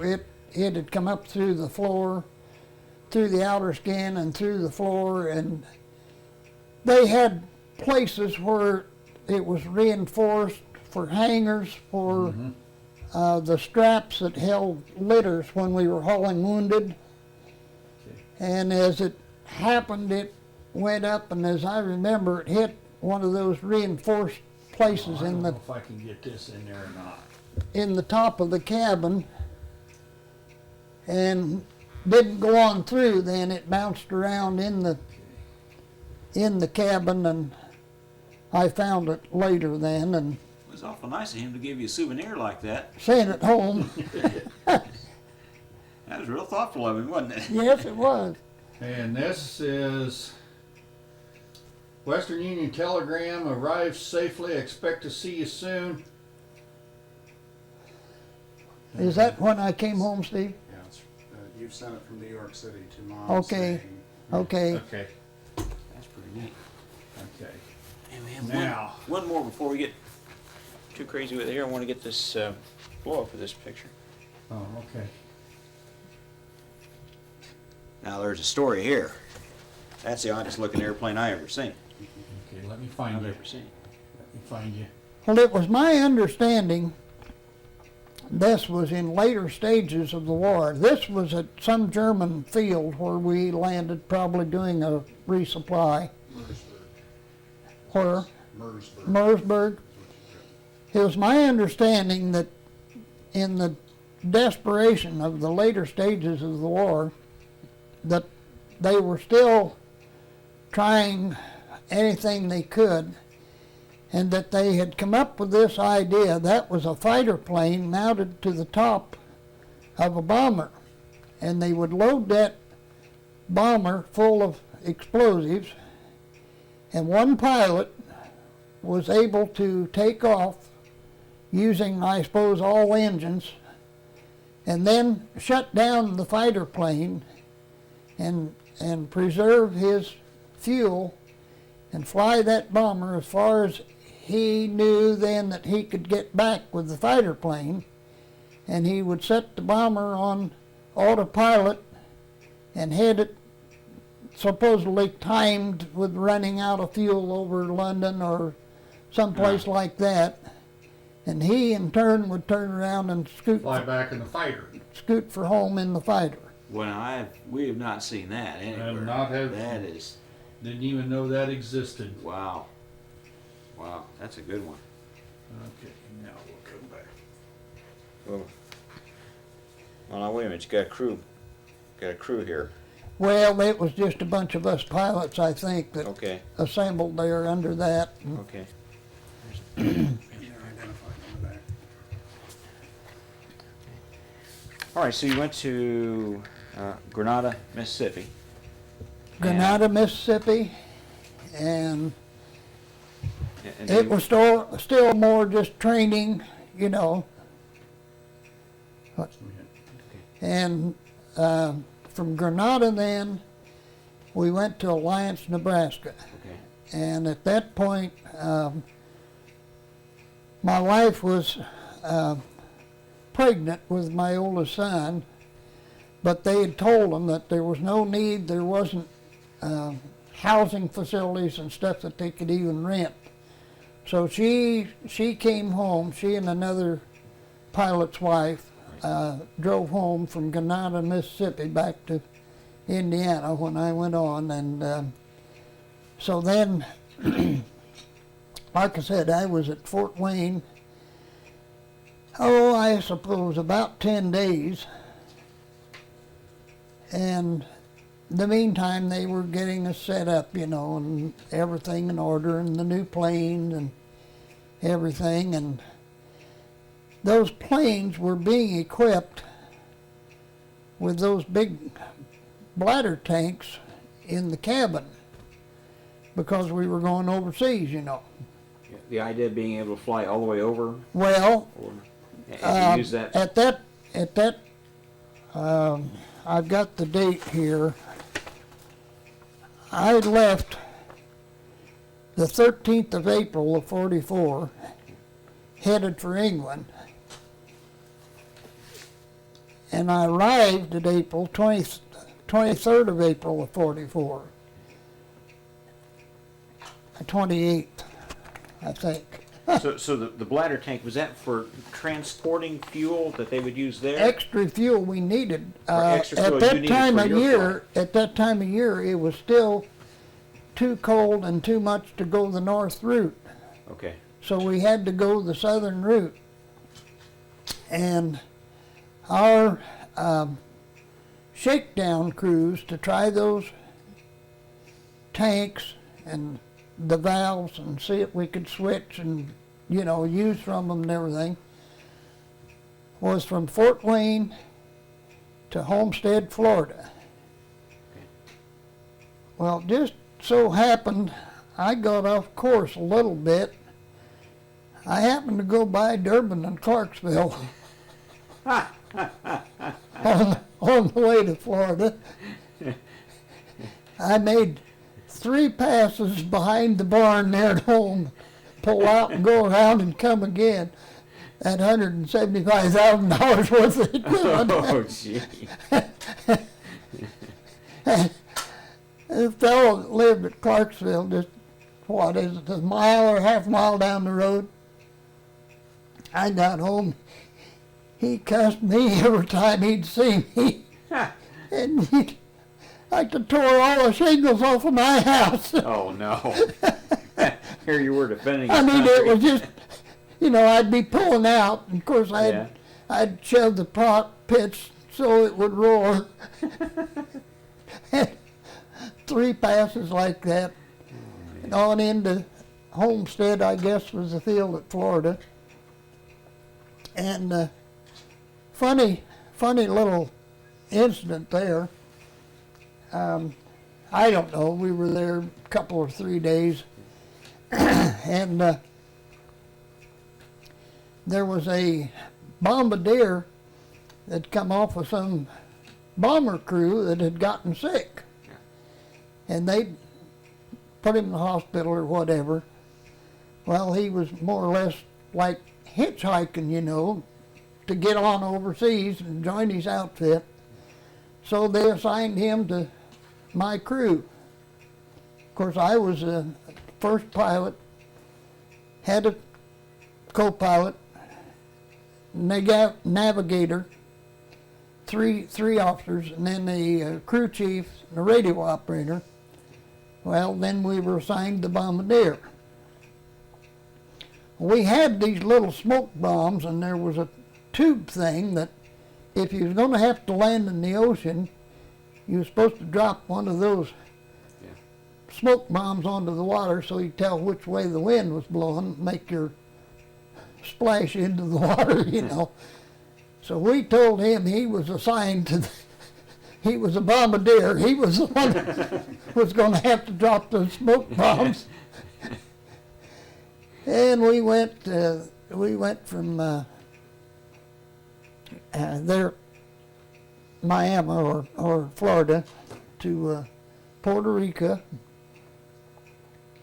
We went into well, back then they were called the British Guiana, Dutch Guiana, French Guiana, I think it was. We made stops, and a lot of it was depending on, it was like a pipeline, and, you maybe could have flew farther, but you would have been overloading a field on down the line or things like that. And eventually then went into Natal, Brazil, which is out, if you remember the shape of South America, it's clear out as far about as they could get on the point. Right. And we jumped off from Natal, Brazil to Ascension Island, which is what, maybe 5 miles long and 3 miles wide or something, and you better find it out there in the middle of the Atlantic. If you can find Durban. But anyway, that was an oddity too, coming into that, because the field, the island as such, it runs in my mind that the end of the runway was like about 400 feet above the water. Ah. So in other words, you're flying over the ocean out here, but yet you've got to gauge it to come to that runway that's 400 feet up in the air already, see? And then, and I've talked to John, I don't know whether you knew that or not, he said it hasn't changed. That the runway slopes uphill to a certain point. And what they did, they had stripes ever so often marked showing that it was going up, and when you crested then, they went the other way. Huh. You're kidding. To let you know. Just go over a hill? Well, that's basically what it was. Oh, man. And we were there, I think, overnight, refueled and everything, of course, these bladder tanks and all. And we jumped off from there to Roberts Field, Liberia, in Africa. And then, I don't know whether we were there more than one day or one night, and we jumped off and up over the Sahara Desert to Marrakech. Okay. I forget, what is that? Can't think of the country now. Yeah, that I always just associate with the town itself. Anyway, they Tunisia or something. out of there, they were running. The Germans were running flights out of, I believe it was Portugal, trying to intercept, American planes. Okay. Fighters were trying to. That's carried, no doubt. May want to shut it off. Let's put on pause here. What Okay, they go. called a short snorter. A short snorter, huh? Did you ever hear of them? I've heard that term. Didn't know what it was. Well, and it is signed on the back here. It's got my name. It was for me. And it's signed, dated 4/24 of 44, Sahara Desert. Huh. You joined this organization, so to speak, or whatever they called it, after you had flew over the ocean. Okay. And you were supposed to have that with you at all times. If you were in a bar and somebody called for your short snorter and you didn't have it, you had to buy for everybody. And you added to it as you went along the way. Hold that just a little bit. Yeah, there you go. Okay, just money from the various countries you were in. Right. Okay. The second one there is I believe, is that English? The big one is French. I'm not sure. I think this is Belgium, maybe. Scotland, I think. I think it says Maybe Scotland. Scotland. It's kind of come apart, but I've got more that went with it. Huh. That's a Lear. That's Italian, I'm pretty sure. Yeah.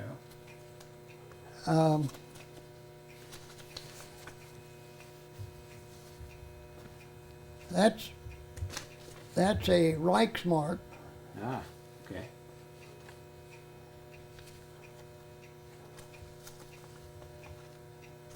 I'm not even sure what that one is. That's a little bitty one.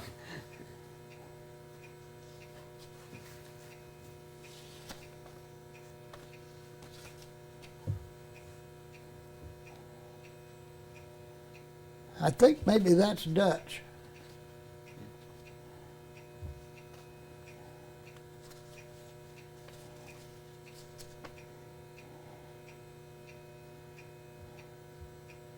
I think that's England.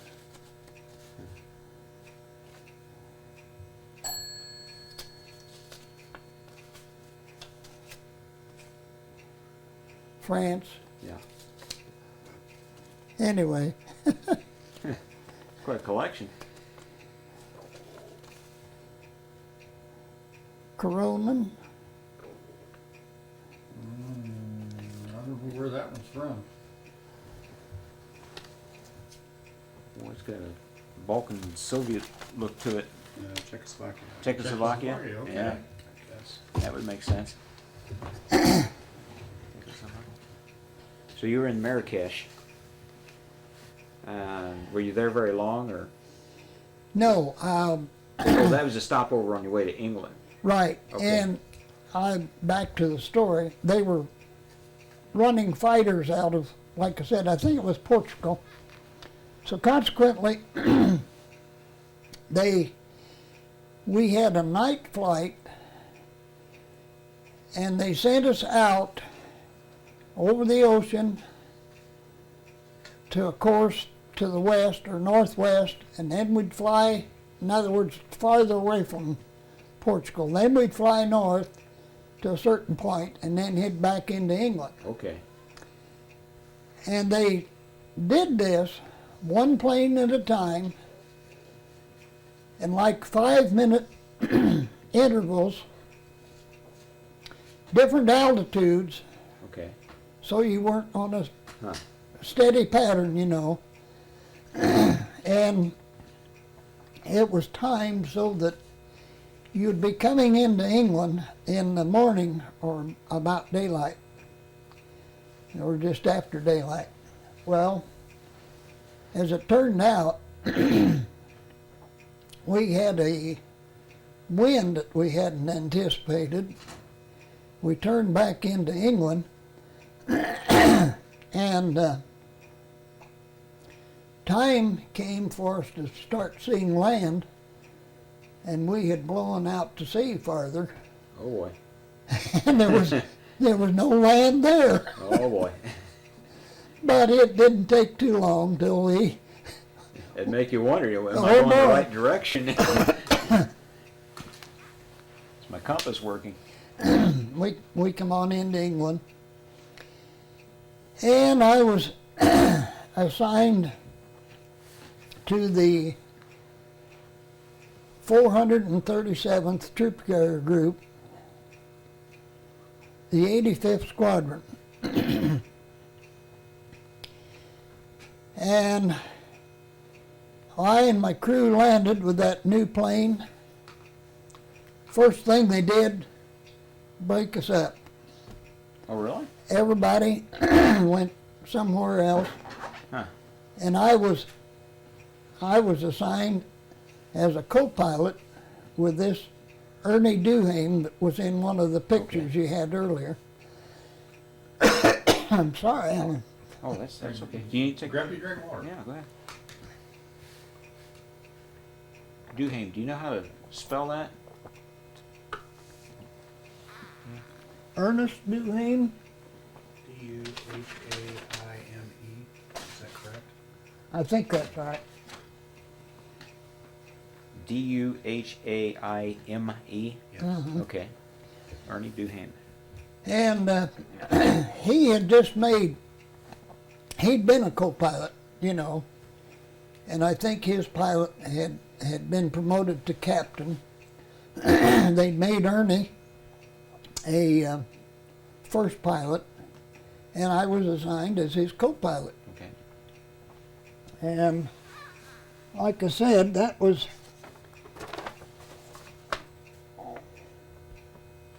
23rd of April, 44, when I got there. So that was ahead of D-Day. Right. And we practiced. We did a lot of night flying. And a lot of the night flying was blackout flying, what they call blackout.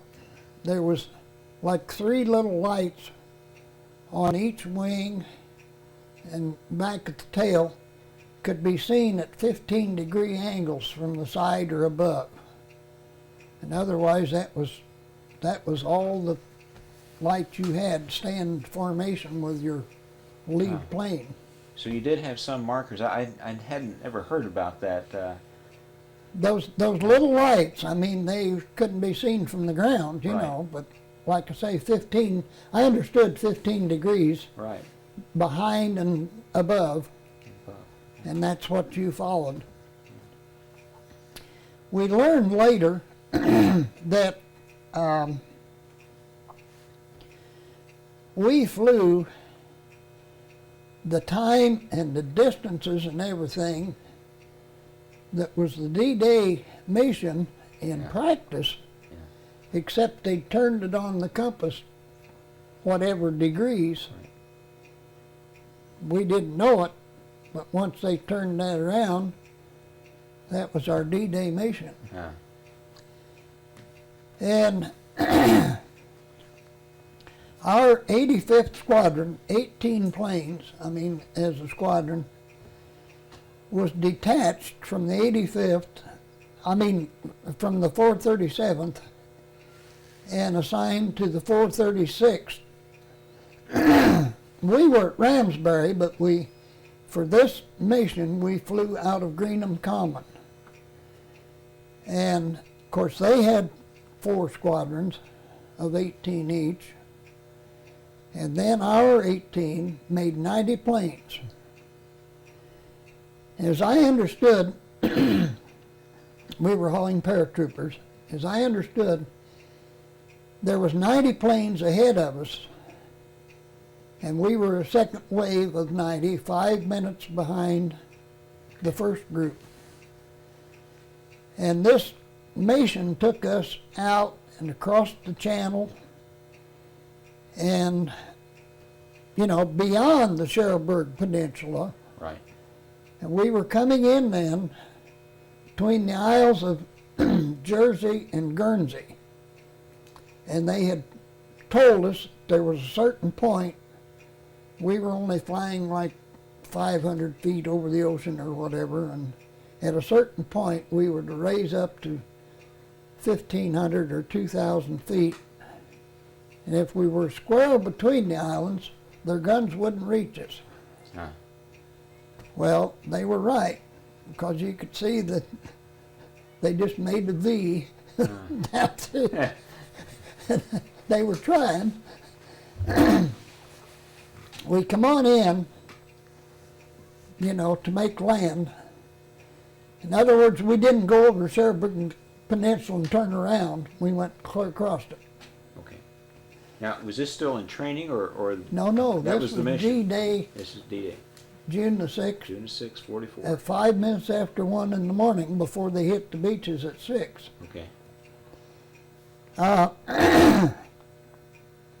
With the training I'd had and everything, and that formation flying could get tedious. I mean, you don't have brakes on them. You had to cut your power so that you didn't coast up too close, and yet you didn't want to lag behind too far. So I told Ernie after we got up and we got in formation, I said, you just sit back and relax and let me fly the formation till we get over there, and you'll be fresh as we go for landfall, you know. And that's the way we worked it on that first mission. And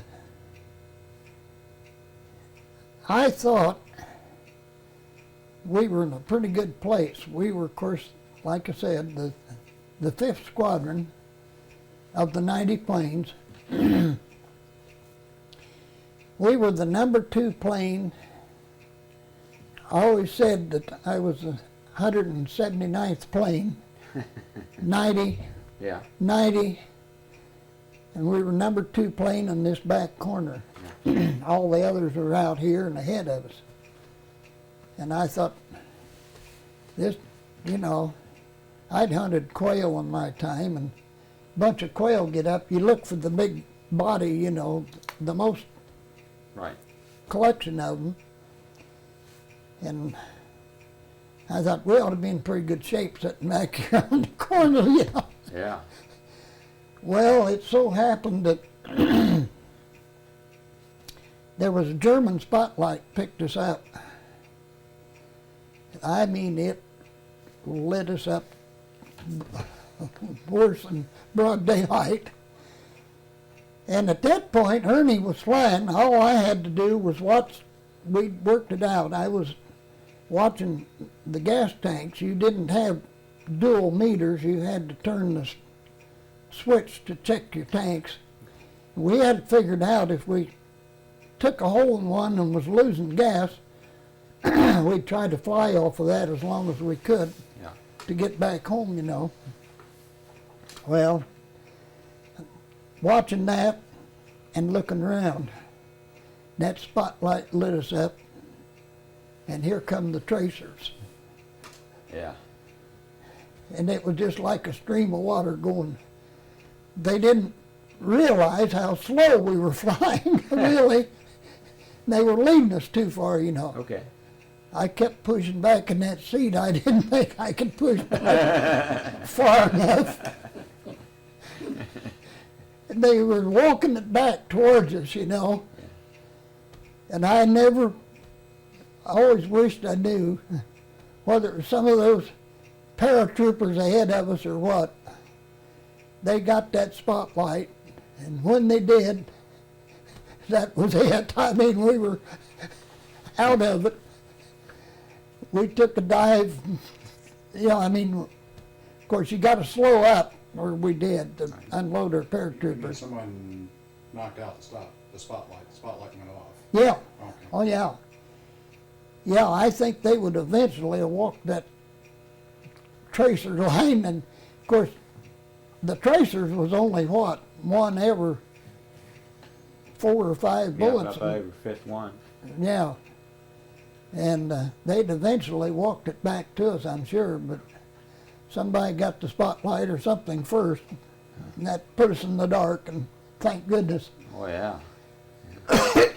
Now, were the planes getting hit pretty hard during that time? Could you see any other planes around you being hit? Not that I recall. I'm sure we did have planes, but by just being our own squadron of 18 planes, we maybe didn't know about the other, you know, the other outfits. Now, do you know how many men were in the back, paratroopers? I think usually we hold about 18, Okay. 18 to 20. So 18 men, you've got a pilot and a co-pilot, and do you have a navigator, or No. just the two of you on the crew? Well, crew chief and the radio operator, Crew chief, yeah. because the radio operator was the one that,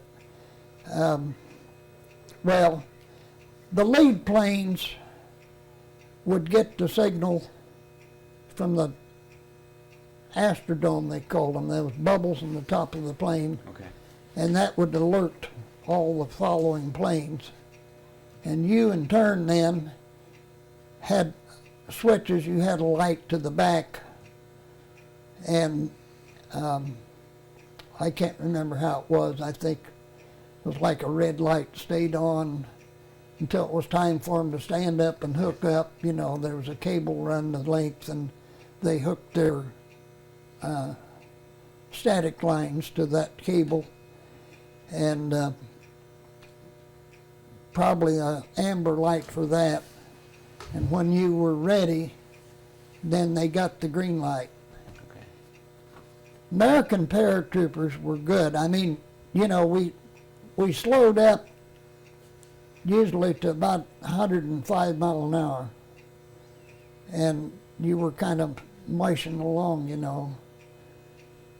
But when they went out that door, you could feel that plane come up, because they were just practically hanging on to one another as they went out as a stick, they called it. Yeah. And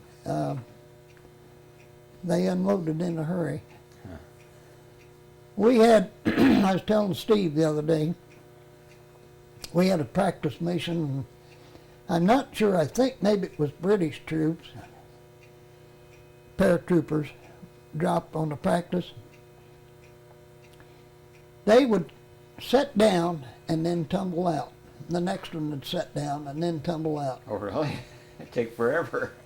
And it didn't seem like we would ever get there. Oh, gee. Here we are sitting there wobbling along, you know. Oh, my. Yeah, they'd be scattered all over the country. British 6th Airborne, yes. Okay. Snapshots. Hang on to it. We, as quick as we went through that D-Day mission, we went back to our home base. And our second mission the next day, we towed gliders. And Now, I do have a question about it. I've always heard that a lot of these fellows didn't get dropped in the right place because the flak was so heavy that the planes were doing evasive actions to get... I've heard that. I don't know. But you never really witnessed that in the group you were in. Of course, at night, you know, you were following your lead plane. Right. If he was off from the lead ahead, I don't know, you know. What told you to turn the green light on? The lead planes. Okay. Okay. Was that like a radio signal or just? No, it was like a, I think they call it Addis lamp, I believe was the name of it. And you had a bubble like clear dome in the top of those planes. Kind of like a gun turret.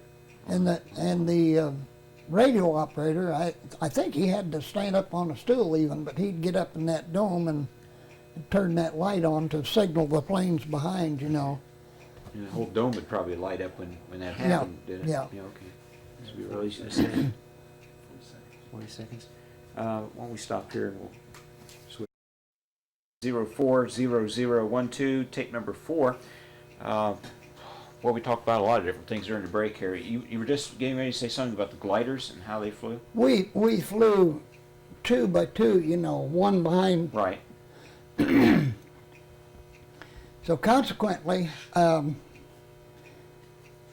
we were lined up, I think, probably all the way from England across the channel into France, and planes coming back, you know, I mean, stretched out that way. Yeah, I heard from one of the fellows on the ships down there that says that if you didn't go back high, you were going to get shot down because they couldn't tell if you were friendly or enemy.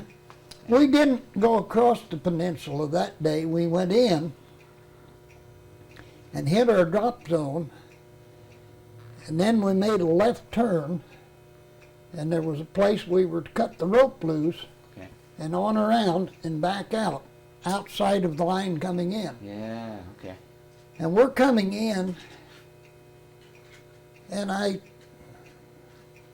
see, here's this plane going down, and he lands on the water, so to speak, you know. I mean, it goes along for a while, Yeah. and all at once it noses up like that, you know, into the water. It caught finally. And I kept watching, the crew come rolling out, you know, out into the water. Was it C-47 or glider? C-47. Okay. So we learned later, there was quite a few of them was shot up like that. And the Germans had a machine gun nest, I heard or thought, up in the church tower or something, and it was right when we turned up to make that turn, we were just sitting ducks for them. I mean, they were really cutting them. Now, would this have been back behind Utah Beach that you were coming in? Utah was further west. I think so. I'm not sure. It was the second day. I mean, Dick Mauger said he came in on Utah Beach. He came in behind Utah Beach and dropped off a Jeep and a couple of guys. Now, one of the other things we were talking about is you're in this formation to drop your paratroops, and your lead plane gives you the signal when to let them go. What happens if the lead plane gets shot down? Was there a contingency plan for that, or did you just sort of... I'm sure they were. Yeah. I mean, they had, well, you asked a while ago if we had navigators. Not all planes had navigators, but they dispersed navigators out on different planes, so there Okay. would be planes that would have a navigator, you know, not just one lead plane, one navigator. Okay, that would make sense. And I'm sure that they had other officers in some of these lead elements that was their job, was to take over if, you know, the lead plane didn't make it. I know that Eisenhower went to see the paratroopers before they left. One of the more emotional moments for him because he knew what they were up against. Did you happen to see him? Did he show up at your base, or? No, I don't recall that he did. I always thought one of the, to me it was a stroke of genius, that they rolled all crews out just a day or two before D-Day, and we painted those white and black stripes on the wings and around the fuselage. Yeah. And I guess it was every Allied plane did that. And then the orders were that anything that didn't have the stripes was to be shot down. Huh. No, I haven't heard that. Well, I don't know, you see some of these pictures, That would make sense.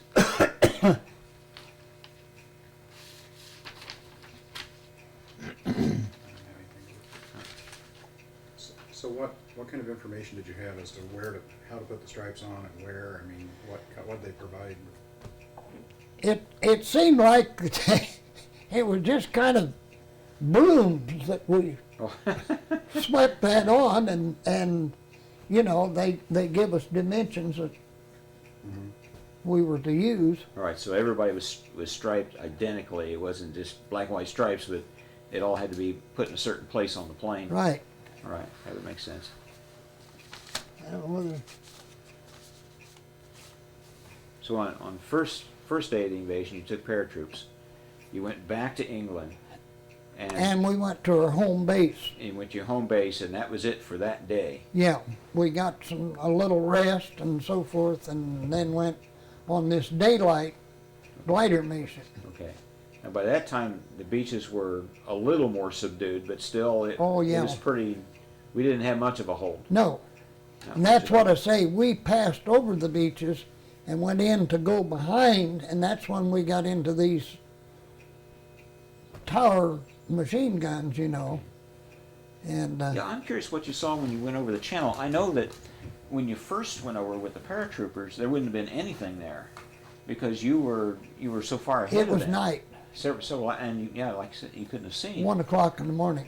All right, but when you came back, it was still pretty dark yet, or Oh yeah, it was still dark. okay, but you weren't able to see any of the ships on the water or I make out anything. I think maybe we may have seen some, but as I recall, it was dark all the way back. I mean, Okay. you know, not. The firing probably would have started about 2 or 3 hours after you had landed, I would think. Close to that. They hit the beaches at 6 o'clock. 6 o'clock, they probably opened up at 5. They probably did it for about an hour, would be my guess. I don't know that for sure. So you get the gliders and you're towing the gliders in. Did you know what was in some of these gliders? The one you were towing, did you know what was in it? No. Okay. I think usually the glider, I think, would have about 18 men. Yeah. Or as they were, the CG-4A, the nose would pull up. They could back a Jeep in them. Some of them had a field gun and maybe, 4 or 5 men, or a Jeep and 2 or 3 men or 4 men. There was different loads. I'm sure that some of them were medical units and so forth. And the glider pilots were told that they were ground fighters, so to speak, when they landed, till they could get back to the beach, but they were to get back and get home as quick as they could. Yeah. And so they were ready for another mission as it could be. And a lot of them told us that they learned that a lot of those fields were so small, and they had the hedgerows and everything, and if there was a big field, Germans would mine it. Ah. And the glider pilots learned pretty quick that they would come in and they would mush them into the tops of those trees right on the edge of those hedgerows to slow them down. Yeah. And get them on into the ground. They might Huh. break the wings off of them, or Yeah. But I know they had spoilers they could pull, and that would slow them down pretty quick. Steve would remind me of this. That mission, and we'd made that going in, and before we made that turn, there was gliders landing ahead of us, and a lot of them were these big British Horsa gliders. Horses? Oh, those things are huge. And there was this one, at that point, I think I had let Ernie have the land flying, And I'm observing, and boy, he's going down, it looks like nice big field, and going to make a perfect landing and everything. He hadn't any more than hit the ground till he hit a mine, and there was just a puff of smoke. You knew there was 18, 20 men or whatever, and they would just smoke. Wow. They were gone. Yeah, that didn't sound like a very pleasant way to go in on a mission. No, When you, what kind of a glider were you towing? Were you towing one of the Wacos or? CG-4A Okay. that day. And when, describe it from the C-47's vantage, because I've heard it from the other direction. Dick Mauger from Anderson was a C-4A pilot. He was telling me what it was like from his end of it. But when you first take off, you have to get going fast enough that the glider actually gets airborne before you do, right? Right. Can you really feel the tug of it when Oh, you're going? yeah. I don't know. Maybe one of those books I've had the picture of. They'd line these gliders up the side of the runway like this, and the lead plane would go up, and of course they had crews run out and hook the tow rope up. Right. And that plane, the crew would somebody motioned him till he'd get to, the point of the rope, all the slack getting out of it. Yeah. And just as quick as it did, then he'd get the signal, to hit it.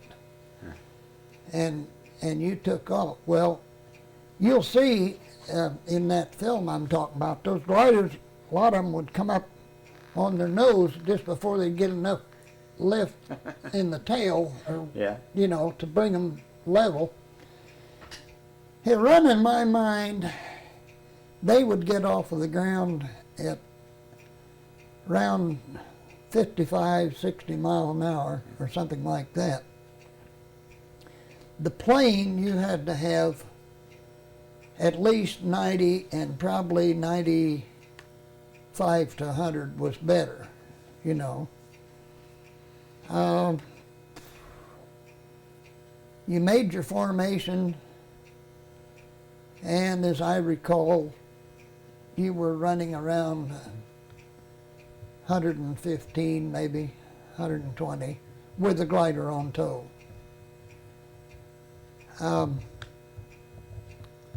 Steve had mentioned before that there are two notations in my book that I was glider co-pilot. Well, it was while we were at Grenada that we, had orders to go to Dayton, and I think there was a factory that built those CG-4As at Troy, Ohio. Okay. And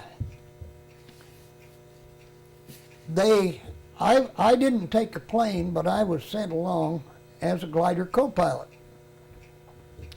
And what they did, they took extra pilots like myself, and the plane would fly up to Troy, and they didn't have a big enough field, but what you can only tow one glider out of at a time. So we hooked up a glider and towed it back to Dayton, cut him off. He went to a spot, dropped the rope, went right on back to Troy, landed, picked up the second glider. We stayed at Dayton overnight, and the next day we hooked up a double glider tow and headed for Polk Field, was it South Carolina? Louisiana? No, it's either North or South Carolina, Polk Okay. Field. Anyway, I was flying as co-pilot, and we're going along, and we were getting down over the mountainous country, and the glider pilot, they only had one glider pilot on each plane, and then us power pilots as a co-pilot.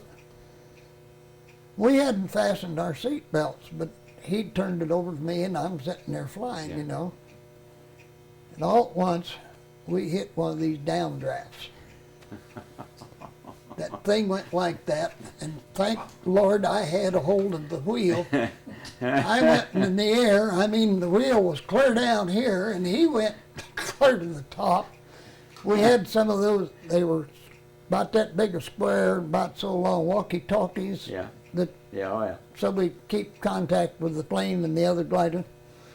That went sailing up in the air, Oh and gee. it landed kind of like a dash of a car, Right. plywood. All at once when that changed, like that, we hit bottom. That walkie-talkie practically broke through that plywood. Oh gee. You don't think we didn't fasten seat belts? You only learn once. Oh, that was my glider co-pilot experience. It's interesting, your educational experiences along the way. They've been harsh and quick. That's pretty funny. Oh, we, like I said before, to tell you times, I can't. It all runs together. We flew out of England up to a certain point, And by that time, they needed us to move closer to operations, you know. Okay. Well, one more question. You're talking about the second day when you were towing the gliders, June the 7th. And you said you passed over the beaches. What were you able to see? Anything? Could you see the massive troop buildup? Well, yes. But you know, you didn't have much time. It seemed like it was Right. a lot of confusion, you know, and you were kind of worried about your own skin. Did it surprise you to see all those ships and troops there? Did it Well, make any kind of impression on you? I know you're busy. at I the guess time, I guess you knew what was going on. I mean, Yeah. of course they had thought they would. The Germans, I guess, had thought that we'd invade up the channel farther. Cherbourg wasn't in their planning, so we had some good luck in cases there, and yet I understood later that there was some things that was bad luck too. I mean, but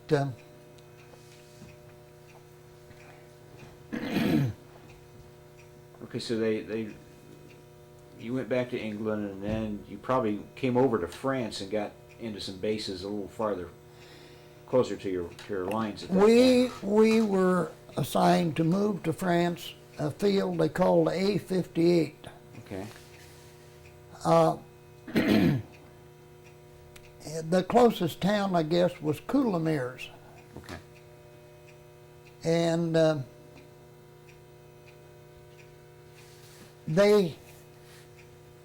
this field had been in use. I mean, I think fighter planes, maybe bomber planes earlier, but anyway, the next to the last outfit ahead of us, I guess, had left that field in a mess. And so the one right ahead of us had determined that he wasn't going to leave that field in that kind of shape when they left. So whatever facilities they had, I guess, they cleared them off, they burned or whatever. And we were going into just practically a bare field. Well, those CG-4A gliders were shipped over there in pine wood crates. If people couldn't get lumber back here, it was because all the #1 lumber was put in those crates for those gliders. And we had people that scouted that field ahead of time. They knew what we were running into. Right. So they rolled us out as crews, everybody. And we had like hammers and crowbars, and we tore down these glider crates into lumber, 2x4s and pine boards, and Yeah. and we loaded those planes full of lumber. We went to A-58. Well, some way they found out, our squadron had found out that I'd worked, that couple years as a carpenter out of high school. Ah. So they put me in charge of laying out the floor plan, because we were going to be living in a tent city. Laid out a floor plan, to set those tents up on, so we'd have a Well, that'd be nice. wood floor. Well, of course, I figured it out to use the least lumber for each one that we could and still get by and everything, and everybody pitched in and built their floor according to plan, and we set up a tent city. Ah. The street I was on, we were the in tent, And it's running my mind, the tents would hold about 8 people. And there was a walkway, street, and right across from us then was another row of tents, and they were glider pilots. And the water for our facilities was right outside our tent, a big overhead tank. And so, you know, they'd fill that. Everybody had to run to the tank, fill their buckets or whatever, take back to their tent. But we was close enough that between 8 of us, we got our heads together and we scrounged around and hunted wrecked planes and stuff, and we got copper tubing and everything, and we run out to the tank, run it in. One of the guys was he'd been some kind of a tinsmith or something. He took like a 5-gallon tin can and formed it into a sink, and we run the water in and put it right in our sink, you know. They had those little stoves that sat in the middle of the tent, you know, and the pipe went up through the middle. We'd keep being innovative, you know, but finally went to work and we got copper tubing and a couple of, I think, oxygen bottles, and we wound this tubing around that stovepipe and through the bottles, and we'd have a fire in that stove, and the water'd heat and go in the bottles. Holy smokes! We had hot water in our sink, you know. Oh, gee! Wow! And we looked for, I don't know, weeks. We looked for a valve that we could have, one valve that we could go hot water one way and cold the other way. Oh man! And but you know, there come to be a problem. The tank, every once in a while, an overhead tank would go dry and we wouldn't have any water. So, you know, again, we were innovative, so I don't remember how we did it, but we slipped out there at night sometime when it went dry. And we fixed it with a standpipe for the people that was drawing their water outside. We took ours out down below, see? They'd run out of water. We still had water in our tent. Oh man, that's innovative. How'd you fix up the flush toilet? And we did have 8 toilets. Okay. The shower and the jacuzzi and. We'll just give them time.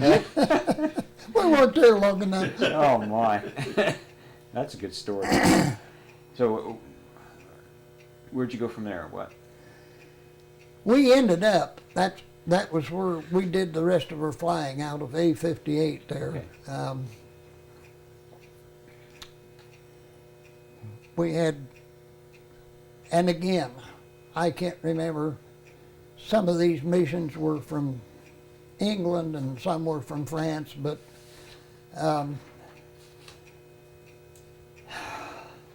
this Market Garden, of course, was the Rhine River crossing, you know. And if you take that tape, you'll see a lot of that. Now, in that tape, there's a place in there where there's 2 different planes that are shot down.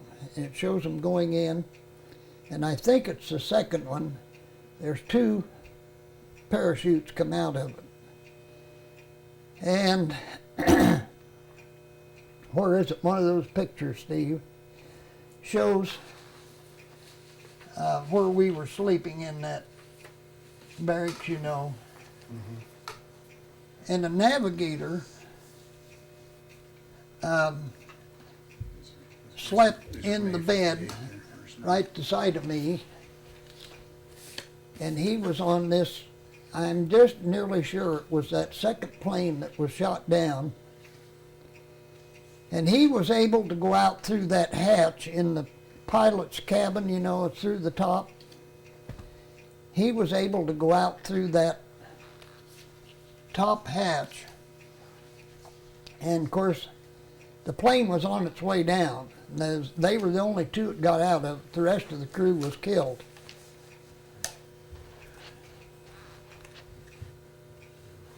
Good, you can get this. But being where that hatch was located meant that it was ahead of where the two engines were. So you didn't want to go over the side of the plane too far, or you'd be into the props, you know. Yeah. And yet there was a steel cable that went from the nose of the plane up to the top of the tail, a radio antenna or something, and you had to get sideways enough to miss that. Well, it was about 2 weeks, and he got back, and we were still in England then, and he got back. He said he just had time for one swing, and he hit the ground. And that picture that I'm telling you about looks about like that same thing. I'm pretty sure that was... Anyway, he said that, you know, it kind of knocked him out, and when he opened his eyes, there was all these people standing around, and I don't know what, they had guns or what, and he thought he was done for. It turned out it was the Dutch underground. It was the underground. Well, they did away with his parachute and his uniforms immediately and whisked him away, and they put him into... Well, they kept moving him, I guess. Yeah. And he said he was in this one little village or where it was, in this house, and he was sitting. Of course, I guess those houses were built, I mean, the sidewalks right against the front of them. Right. And he was sitting at the window just kind of passing time, and there was a German officer come down the street, said he stopped and looked right in at him. He present mind enough, but he knew if he jumped or anything, Yeah. he'd give himself away. And I guess he just looked, just a blank look, you know. And the German turned and went on. Huh. Well, like I say, it was about 2 weeks, and they eventually got him back, and he come to the barracks there, the bed beside of me, to pick up his equipment and everything. And they shipped him out because they didn't want him Yeah. going back and getting captured or anything and tortured to reveal any of his Tell about the Dutch resistance. Dutch resistance, you know. We interviewed another evadee, and he said that the evadees had to sign papers. They wouldn't talk about it, and for years they couldn't talk about it. I'm not sure but what he was sent back to the States. I'll bet he was. I'll bet he was. But What was his name now? Wigman, I believe, I never heard you say. Wademan? Wig, Wig. W-E-G-M-A-N, I think it Okay. was. He was a navigator. Okay. He wasn't a pilot. He was. Now, for the most part, did you stay with the same crew from England on, or did you mix around with different crews? No. Eventually, I was, you know, I got the promotion to first lieutenant, Right. and somewhere in there, maybe before I got the promotion, I was put in charge. I was first pilot again, and a crew of my own, Okay, Brandon. and we pretty well stuck together. Okay. When you formed a crew like that, that was, if you were assigned a mission, that was the crew that went with you on that mission. How many of them, do you still remember names, maybe a little something about each one? Our, Steve's got it there, or I've got it.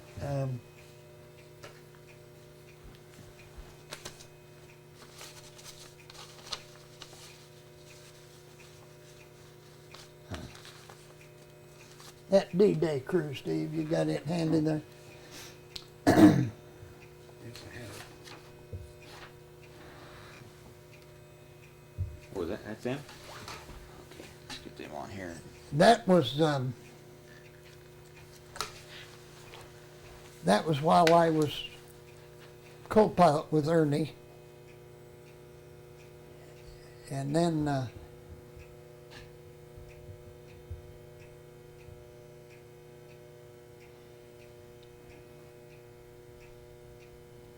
Yarrington, Now, who's who here? Yarrington's on the right front, and I think the names are on the back. yeah, things are on the the back. crew chief is on the front left, and believe it or not, he had been in World War I, No kidding. and Wow. he was still. Names are on the Let's see back. if we get names. Passwater Jr. Passwater, Duhame, Yarrington, Capture that. Oh, I'm sorry. Livingston. Livingston.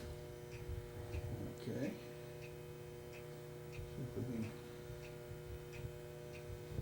Oh, whoa, don't move on me. Uh-huh.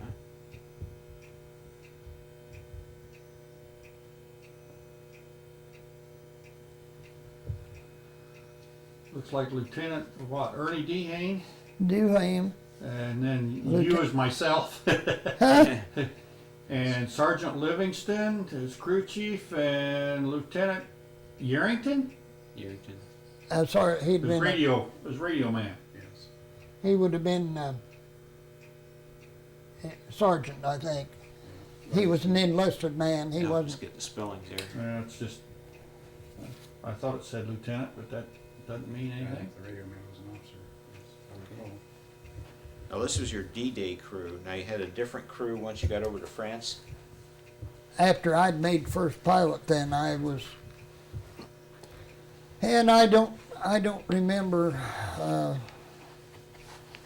a lot about them. I mean, you know, like I said, a lot of these things run together. Sure. You Now, what kind of missions did you have when you were in France? Were you moving stuff back and forth across the channel, supplies and something, or still doing paratroop work for the most part? no, there were, you know, like if you had missions for gliders or paratroopers or resupply, it was all out of France. I mean, once you were over there. We also had a nurses air evacuation unit assigned to us too. Okay. And we did some evacuation of wounded and hauled them back to, well, there was a big general hospital on the coast of France. We went there with a lot of them where we picked up from other fields. Heard of it. Boy, wouldn't that be something if he flew your dad back to England? Wouldn't it? His dad was wounded at the Siegfried Line? Hurtons and Forest. Okay, yeah. Was he in the general hospital in France? Yes, he was. Major Colonel or whatever Clark was, That I can't tell was you. in charge of it. Well, he was Marjorie's cousin, Oh, crying out loud. Wow. That's something. and he was doctor, and he was in charge of that big general hospital Huh. on the coast there. Cy Clark. Huh? Cy Clark. Cy, I believe it Cy was. Clark? Hmm. Okay. When you were at A58, is that where you acquired the motorcycle? Yes. You might mention that. You didn't make it, did you? No, Okay. Good question. I don't know if you got time for this story or not, but Go ahead. We'll take it.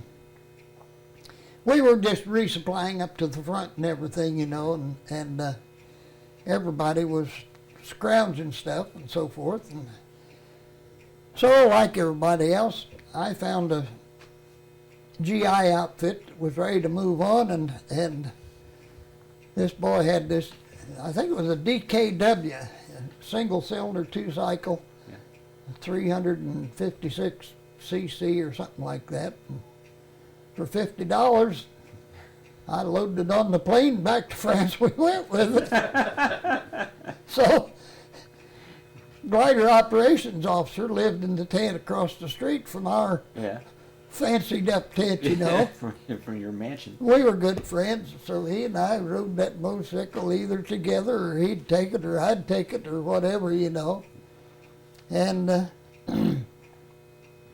so one day it got to acting up a little bit, and we took it down to motor pool and asked the captain down there, check this out. And he got on it, you know, and he started it up, and he let the clutch out, and the thing started to go backwards. Hey, this got a reverse. And I said, not that I know of. And he said, wait a minute. Single cylinder, 2-cycle. He said, if it hits just right on the top, it'll run backwards just as well as it will forward. Holy smokes. Anyway, time went on, and there's getting to be quite a few motorcycles. And one day there was a late addition to our group, squadron, a young warrant officer, and he got one right off the showroom. I mean, it was These were being liberated in Germany, right? Right, I mean, to right, a understand where they're BM. coming Okay, right. What okay. was the BMW probably. BMW, I think it was, with a shaft drive, black and chrome. I mean, it was outstanding. And he hauled that back to France. Well, it wasn't but a day or two till there was a notice come on the bulletin board. There was getting to be too many of these motorcycles. They'd have to be turned into motor pool and assigned to Officers. units. Well, guess who got that? And so we turned ours in. And I turned it in, and the glider operations officer from across the street followed me right in, signed it out to glider operations. Oh boy. You guys were operators. So they had running water and transportation. I guess so. Doggone. Okay, that's probably a good place to stop it here. 1-2, tape number 5. You were flying from your base, what, A58? A58. Okay, from A58, and you stayed there for the rest of the war, and your missions then were to resupply the troops. We had all kinds of missions. I mean, like I say, we evacuated some of the wounded. One heavy mission we had, our missions, was hauling gasoline to the front. And they had them in these 5-gallon, I think they called them jerry cans. Okay. And as I recall, we would have about 130 of those for a load. So that would make, a little over 600 gallon. I always said we usually burned about 500 gallon of 100 octane fuel of getting 600 gallon of 80 octane to the front. But one mission one day, and this, you know, is one of those things that sticks in your memory. We were flying 4-plane, just a loose formation, you know, number 1, number 2, number 3, number 4. Loose formation, going up into Germany, resupplying these gasoline cans. And the lead plane, he turned his radio over, I guess, to the BBC or something. He was listening to music or something else, and all at once I'm sitting back here where I can see the number 3 plane lost an engine. In other words, whatever happened, Right. he had to feather props. Well, you can imagine that the weight of that load and one engine wouldn't hold you up too long. So the crew or whoever, I'm assuming they pulled the paratrooper door out. If you remember or had information, those doors, they had doors that would open, but there was one of them that had this insert that could be taken out for the paratroopers to jump from. So you pulled the door completely aside. Well, that insert, Yeah. Okay, yeah. could be taken out. And all at once, here was these 5-gallon gas cans. They were just a string of them like that, going to the ground. I mean, just Oh, one right after another. but that surprised the heck out of the people on the ground. I looked trying to see what would happen when they hit the ground, but I Yeah. never could see for sure what happened. Gee. But they unloaded that 130 cans of gas in pretty short order. And I couldn't get a hold of the lead plane. He went off with the radio wave, you know. I couldn't get him. He was, like I say, listening to BBC or something. And anyway, I watched him till he got his load off and he got it under control. He made it back to some field or something. I caught up with the other 2 planes, Uh-oh. 3 planes. Hold on. Okay, I had to take a moment here to switch out the VHS tapes.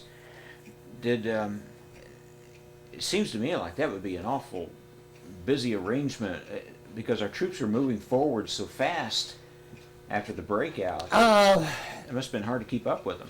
It was, in fact, this was, again, back before we moved from England, the operation that went on in southern France. I did not go with the squadron down there. They just took 12 planes or whatever from each group. And the rest of us that were left back were formed into a group, so to speak, or squadron or whatever. And we were to resupply gas or supplies or whatever to Patton. And he was charging at that time up through, you know, I don't know whether he was still in France or Germany, I don't remember. And I don't know how many days, how many nights that it went that we would be briefed the night before, and we were to get up at 3:30 or 4 o'clock the next morning and, you know, do all the things you did and get a bite of breakfast and make this mission. And I think we were going to drop paratroopers ahead of him if something had slowed him down, and they were to, you know, work with the troops ahead to break him through. Well, the next morning the sun had come through the window, and what in the heck happened? You know, they didn't call us out, and we'd go to mess hall or wherever it was. Well, Patton had already taken the field that we were supposed to drop them on, you know. He said, "Go Patton, go Patton." The next night we'd be briefed for another drop and on ahead of him the next day, you know. Next morning, same thing. You'd be there. We'd wake up and he'd be there. Wow. We cheered Patton on there for about a week, I think. And I don't think we ever did make a drop out of that because he was always charging ahead of us. And Some people cheered him on because he was winning the war. You cheered him on because he didn't have to work so hard. that's right, that's right. Like I say, the rest of our unit was down doing the southern France Right. invasion drop or whatever they did down there. I think Dick Mauger went in on that one too. We, again, back to France, That was just a lot of routine supply missions and stuff, you know. I always said that I didn't, to my knowledge, I didn't think I ever hurt anybody in the war, except one fellow maybe. And we were doing resupply, and they had bypassed pockets of resistance, you know, and surrounded them and just contained them. Well, flying over, you didn't want to fly too low, you could pick up small arms fire. So our orders were to get down on the ground and just fly contour, you know, because you're over something and gone before they know it. Well, that was fun. I bet. And so one day I'm on one of these loose formations like that. I come over a little rise and just head down to the ground. And there was an old German on a wagon with a team of horses. Now why, I don't know. They'd set clear back on the back tailgate with lines up to drive those horses, you know. Well, they heard me coming, I reckon, coming down there. And they bolted. The last I saw, he went over the tailgate and was hung up in those lines. Oh, gee. Bobbing behind that wagon. He may have got hurt. Ouch. Another one, we was doing that, and there was an old lady and a little kid, a German kid, out working in the field. And they were just about right, you know. I didn't have to veer off anything, and I put it pretty low. And this old lady, she hit the ground, but that kid, he was defiant. He threw a rock, and I swear I saw it go right over the wing. Oh, gee. If he'd have hit a prop, I might have been down. Oh, man. Well, those Hitler Youth wannabes. Another time, World War II, get knocked out by a rock. yeah, wouldn't that have been something? Another time, we on a mission like that, and on the way back, I lost all my hydraulic fluid. Well, it didn't dawn on me at the time. There was like 4 planes of us. I went back to this field, and they told me to stay up and circle. They brought the other 3 in and landed them, you know. Well, you had your procedure. You put your gear down, and you were supposed to do a dive and pull out to try to snap it locked. And you did all your procedure, and then you went down and you flew low and slow in front of the tower to see if they could tell if it was locked and everything. And went through all that. And they had me come on around for my landing, you know. And boy, you talk about feeling carefully for the ground. Yeah. And here's the fire trucks and ambulances racing along the side of the runway. And if that don't give you a nice feeling. Yeah. So did it hold up for you? Yeah, it was locked. It didn't. Oh, boy. It But you had no way of knowing it, did you? No. Took me a little longer roll out to get stopped, you know. I mean, because hydraulics is your brakes and your wheel locks and everything. How long did it take you to get your hands off the stick? I don't remember that. I've been pretty tight.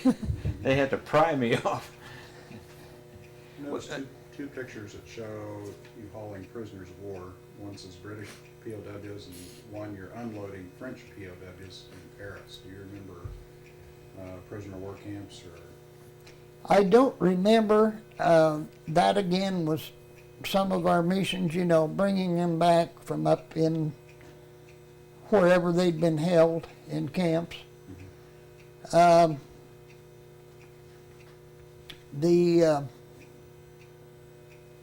Maybe I ought to go to the Pilsen. Had the pictures of the car, the old car at Pilsen, Czechoslovakia. Okay. Well, this was a case where there were sod fields that we would go into, and it was seldom that we'd ever go into the same field the second day. So you learn quick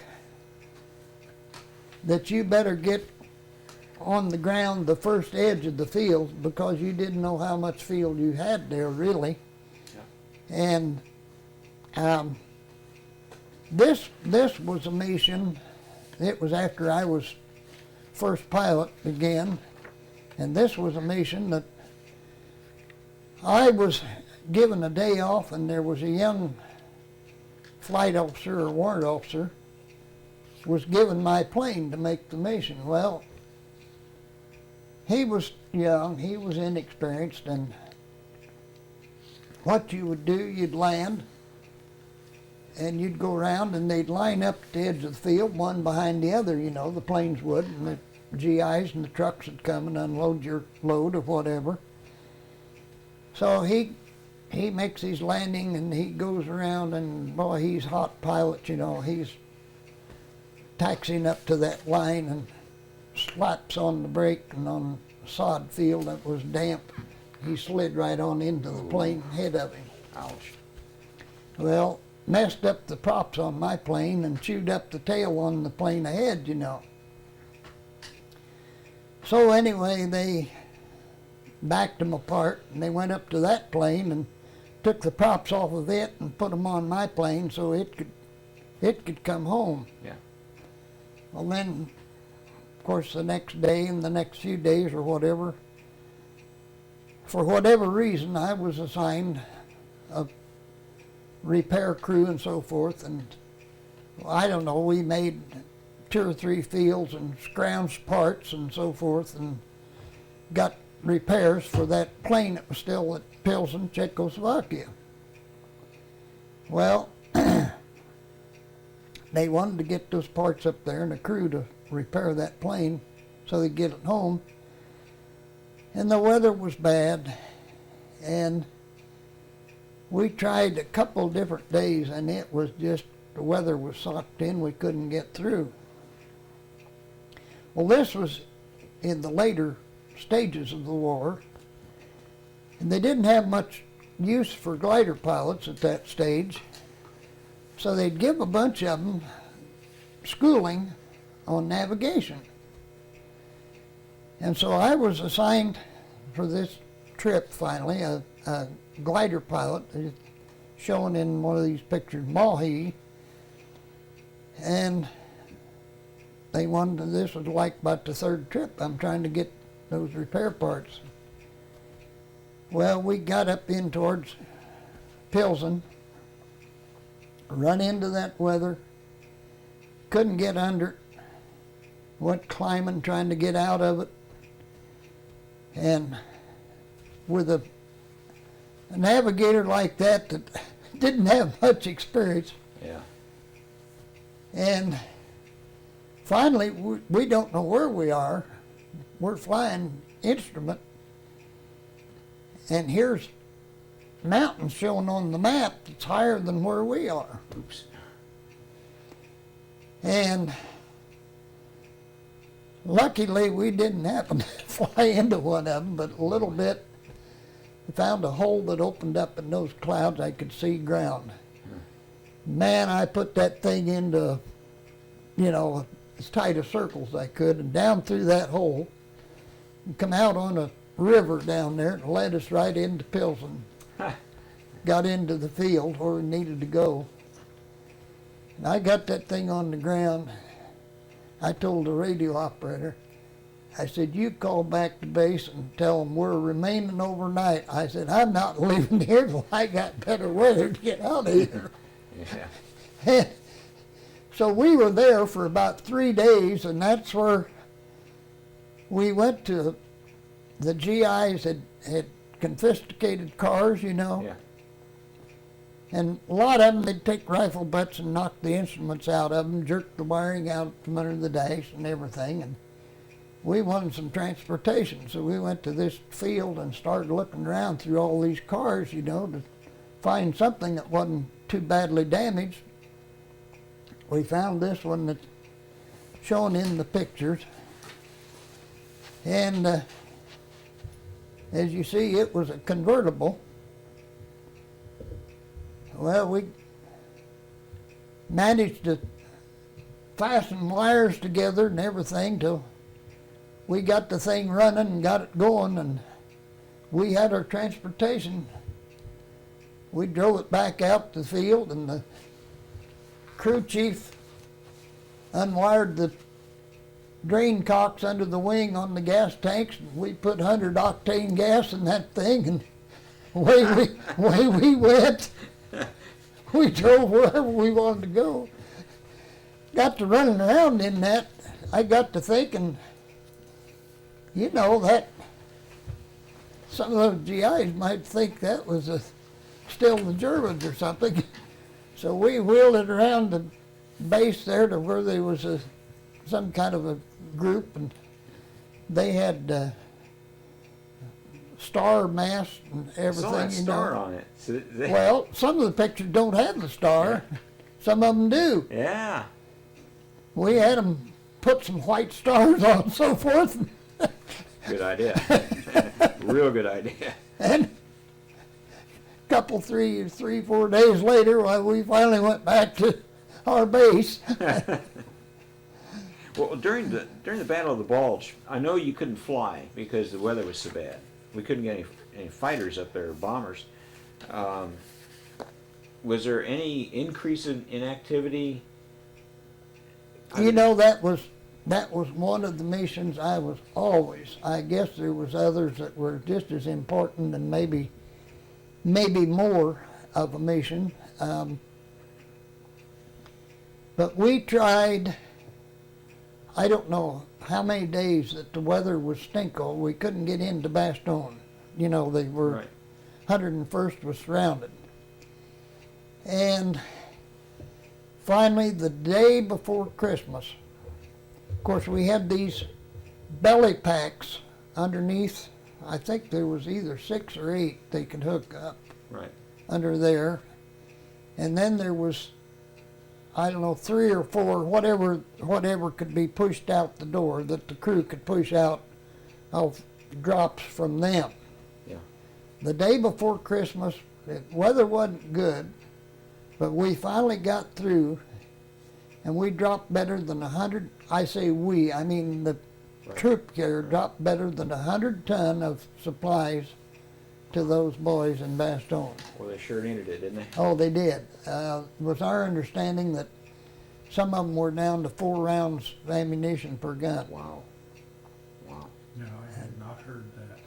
I've never heard that. Now, the fellows you took over on D-Day, was that the 82nd or the 101st? Do you know? 101st. 101st. So you kind of had a special connection there a little bit. I We would we think. hauled both. We had missions with both 82nd and I think didn't 82nd go in gliders part of the time?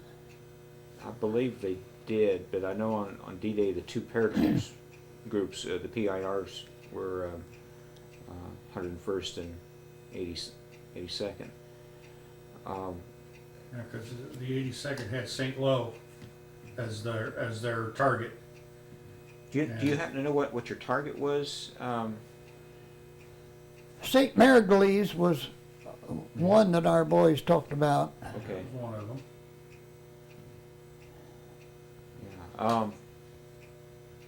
Yeah. I'm not clear on the configuration of the plane.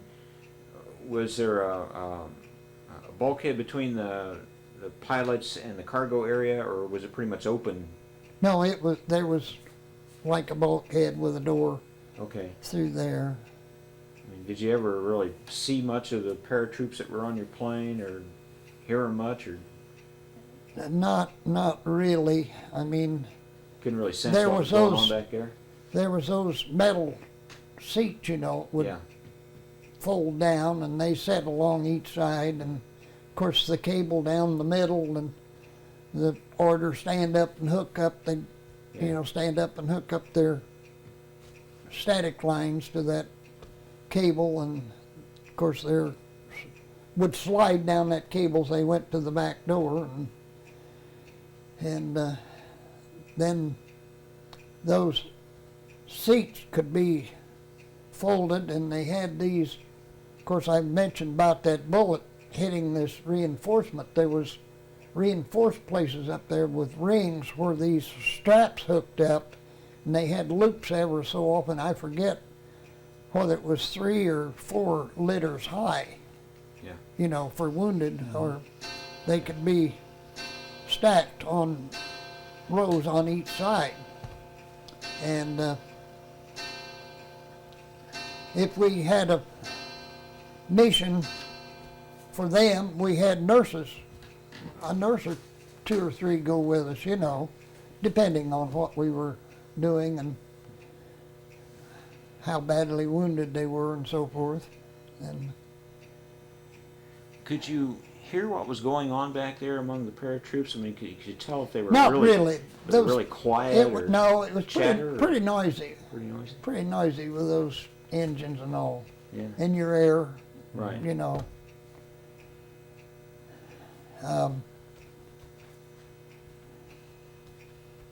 You you just did what you were ordered to do, and that was it. I guess I had thought about maybe what your situation was. Were you scared going in, or were you just so well trained it was just a mission? Well, and- anybody tells you they weren't scared, I think's lying. You know, Yeah. I mean, it. Like I say, you did what you had to do, or what you were ordered to do, but it was. I believe it was the Rhine River crossing that they made, and I didn't make that mission. I was a spare, and I didn't have to go. But they did a double glider tilt. Have you had that come up before? Mhm. I haven't made. Well, now, okay, now double glider. You were towing 2 gliders? Yep. One plane, 2 gliders? Okay, no, I hadn't heard come up with that. That's in the market garden tape too, isn't it? Yeah. How in the world would you do that? What, you got a Was cable? it in Market Garden? I think so. That's Dutch then. That was the Rhine River crossing. Yeah, Dick Mauger talked about going over the Rhine River. He said it was a pretty rough mission too. There's a lot of flak on that one. This is where I said this. One of our planes, he was captain. He was shot down. He was killed. Just two got out. 2 of the crew got out. Do you remember the captain's name? Jaeger. Captain Yeager. That leads a quick question. And you have a picture of Yeager. Oh, you do. Okay. Is that him? Here.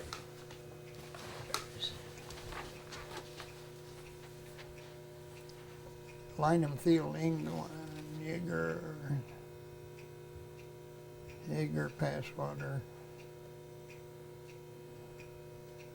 Duhame, Williamson, Flack. Yeah. He was a, He's the man that was killed. yeah, he and whatever rest of his crew. Wegman was the boy I talked about, slept beside of me that got out. And I don't know who the other one was that got out. Now, which one was killed? Is it the one in front, kind of lying down? Yeah. I think he's right there. Okay. Okay. All right. Fell in the back.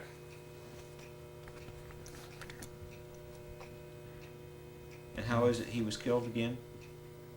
Shot down. They were shot down Okay. they in shot the him. in the Holland mission, Market Garden mission.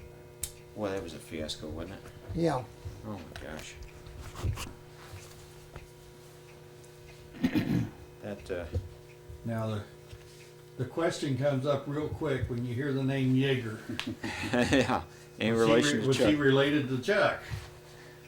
You know, I don't know. That'd be an interesting, It's be an not- interesting research, wouldn't it? Yeah. You see, by this crew, this squadron, this group, they were together and trained here in the States and everything and sent overseas as a group. They thought they were going to lose a lot more, in the invasion. Right. And so they were stockpiling, so to speak, extra crews, pilots, planes, everything, of which I, coming along at the time I did, was, supposedly a replacement. Right. And that's why my crew was broken up and I was assigned as a co-pilot to, Okay. somebody that'd been with the outfit longer than I didn't have seniority. Yeah.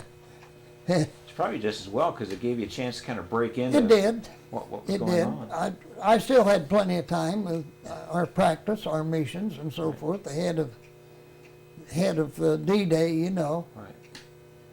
Oh, I tell you, one night we were flying a practice mission, and like I told you, with those little lights, blackout lights there, and whatever in the world happened, our group or squadron, I don't know which it was, come angling to some other squadron or group that was on a mission. And when that was, whoever discovered it first, lights started popping on, your landing lights, every light you had. Yeah. And if that wasn't one confused sky full of lights, Wow. and we didn't happen to crash into anybody, but it broke that mission up pretty quick, I'll tell you. Might as well close your eyes so you didn't have to see it because you were flying about the same. Out of control. So you eventually all this wound up. Where did you wind up? Where were you when the war ended? In Czechoslovakia or? No, that was just a mission to Just a mission. Czechoslovakia. We were still at A-58. But that was May the 8th of 45 was VE Day. And I was scheduled for a resupply mission, get up at whatever, 4 o'clock in the morning, and your briefing and your breakfast and everything, and out. And so take off, and of course we didn't know it was VE Day, but we went close enough to, and I can't think of the name of that town, where Eisenhower and all of them met. Reims Could have been. in France? It was close enough to that field that we could see the planes there that day. There was... Anyway, we flew this resupply up into wherever in Germany, landed, unloaded, took off, went to another field, and picked up either prisoners or walking wounded, I can't remember which, flew back to another field in France, landed and unloaded them, and took off again and on back to our base at A-58. Then they were going to take this same group of planes, do a second mission that same day. Huh. Well, for what happened, the pilot that was supposed to take that plane I'd just made that mission on couldn't make it. They assigned me for the second trip. That's a long day. You talk about a long day. The same route over again and the same thing and the same landings at the fields. And it was after night. And we were headed back to our field. And word had come out it was VE Day. And there was troops on the ground, celebrating. you could see the tracers flying, you know. Oh, no. Our own troops. And I said, turn on all the lights we got so they'll know we're up here. I thought that over for a minute. I thought, that's a crazy idea. That just lights you up and gives them something to shoot at. I said, shut them lights off. I'd rather take my chance in the dark. That's funny. Oh, like I say, that was one long day. I'll never forget that. So what? We eventually then, I don't know how much after that, well, they decided they're going to leave about half of our planes there for whoever. So orders had come down. They told the commanding officer, said, pick so many men and don't take all your goof-offs and don't take all your officers, you know. Yeah. Pick a general group. Well, as a first lieutenant, I guess I was in the middle of that group. And so they trucked us into Le Bourget field there at Paris and put us on a train headed for Antwerp.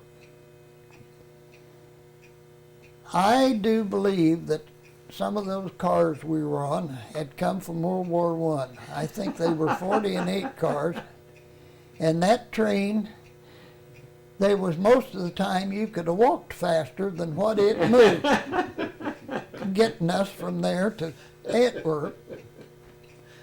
And we were there for a few days. I mean, you know how those things just depended on.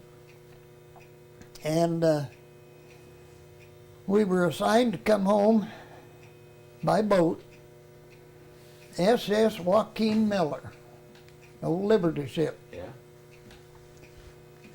And as the orders came down, you know, your orders were, you know, your highest ranking and down the line and so forth. And then where they cut the orders, they cut it right above my name.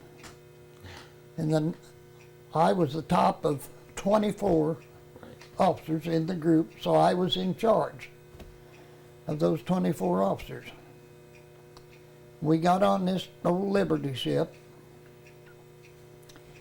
and there was 600 GIs down the hole that they hadn't been with our outfit or nobody we knew or anything else. I mean, they were headed home too. Yeah. Well, as this shows, 13th of July of 45, and was headed for the USA. And it didn't get here till the 29th of July. So we run into a storm out in the middle of the Atlantic Ocean, and I think for 3 days we went backwards. That dang ship would go over one of those rises and the prop would come out of the water and it'd go chug, chug, chug, chug, chug, chug, boom, you know, and it'd go back in the water. And so they kept saying that, now you officers, you're going to have to take jobs. You're going to, you know, you're in charge. You got 600 enlisted men here. So I thought, well, I'll be smart. I'll always have something to eat. I'll take mess officer job. So I didn't bother anything. Yeah. I volunteered for mess officer job. And of course, like I say, we got out, we got in that storm, and they would have a, I don't know, some little something for breakfast, wasn't too much. They'd have those K rations for noon, and they'd have a hot meal for evening. And those dang guys, they found out those K rations, they liked the chocolate bars, they liked maybe the cans of eggs and bacon, Yeah. certain things they liked, and they'd pick them out, the rest of them would go overboard, they'd turn around and go back through the chow line again. Yeah. And I've got to do something about that. Yeah. So, I don't know, we had some kind of mimeograph facilities on board or something. I got somebody to print up meal tickets, give them all a meal ticket, you know. Well, that worked all right till we got into that storm, and they got about 3/4 of them were sick, you know. So the ones that weren't, they'd collect the meal tickets from them. Yeah. And so at least we held it down to the number of meals that we were supposed to put out. One of those evenings, I was right in the middle of getting the evening meal, and I'll never forget, there was kind of a place in the middle that, I don't know, had stoves or whatever, and some counters in there or something, and the cooks were in there, and they had these great big kettles. They had like peas and carrots, I think, in one of them, and that ship was a-rolling, and they had a kettle let down, and they'd go 2 or 3 of them hanging on to it, sliding across the floor till they'd hit that ridge over the railing over there, you know. Stuff would slop out, and here they'd go back the other way, trying to hold that kettle. And so finally we came in to New York, Okay. and they loaded us right off the dock there, across to a ferry, and up the river to Camp Shanks, New York. So what'd you think of the Statue of Liberty when you went past it? Looked mighty good. Oh, I bet. I bet. I don't see how those ships kept from rolling over from all the guys that wanted to go over there Yeah, and see that. yeah. Good place to stop. All right, I better stop here. Number 6, you went to Camp Shanks, Camp Shanks, New York. and from there you sent that telegram home that we saw earlier. Evidently, I have forgotten that as such, but a little sidelight of Camp Shanks. Like I say, we were only there 2 or 3 days. We were not supposed to leave the base. We had a glider pilot, the name of Stone. I mean, he was a character from day one. And naturally, he went to New York. Well, we'd have a formation, you know, and they'd call roll. So his name was Stone. His last name was Stone.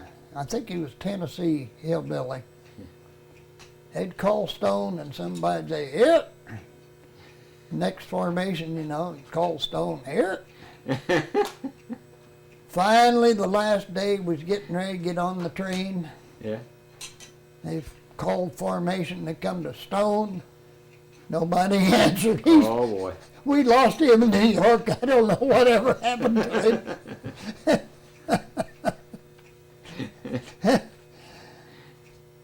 Come from there, come the train, Camp Atterbury, and I was home then. Who'd you see when you first came home? I mean, Well, Marjorie came down. yeah. She met me at Atterbury. Oh, she came down and got you. Okay. All right. But that was a nice sight too. Yes. Better than Statue of Liberty. Yeah, I think so. You see, how many of the boys did you have at that point? Did you just have the one? Yeah. Okay. Yeah. Yeah, Alan, the oldest, was about 14 months old before I ever saw him. Okay. So how did he react to you? Did he react? You know, I don't remember. Yeah. Of course, I'm sure she'd kept him in pictures and everything else all the time. And That's probably true. Did you pick up with him pretty quick, or? yeah. Be a heck of an adjustment for both of you. And I didn't feel like I wanted to go back to the factory.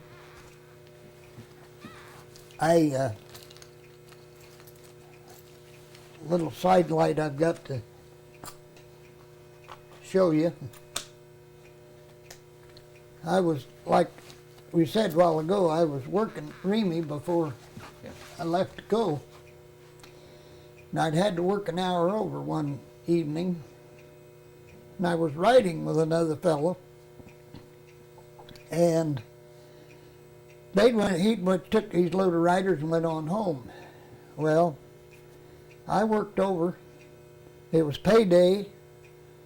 I had checked for probably a couple $100. None of those restaurants or anywhere would cash them. You know, that was just a policy.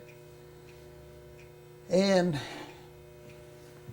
I picked up this silver dollar, just a pocket piece, and I didn't have even change to call home, call Marjorie to come after me. I went to the restaurant, pulled out that silver dollar, and I said, would you give me $1 worth of change for that and hold it till tomorrow? I get my check cashed.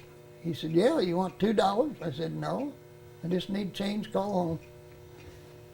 So I called, got home. I went back the next day and picked up that silver dollar, and I thought, that's been my lucky piece. It pulled me through. That flew with me all the missions overseas. And you can't even tell it's a silver dollar Worn anymore. down enough, yeah. Well, you sit here, must have really.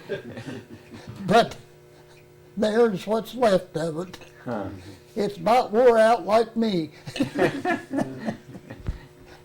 But you still got it. Yeah. Wow. That's kind of neat. So you didn't want to go back to the factory. I didn't want to go back. And before I'd left, while I was still working at the factory, there was a little,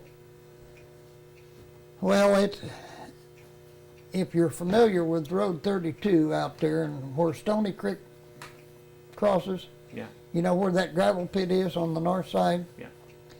That was on the back corner of my granddad's farm, and there was gravel in there, and there'd been a fellow had stripped dirt off, and he'd pulled out like 5,000 yards or something for the county on a deal, you know, for road, put on roads.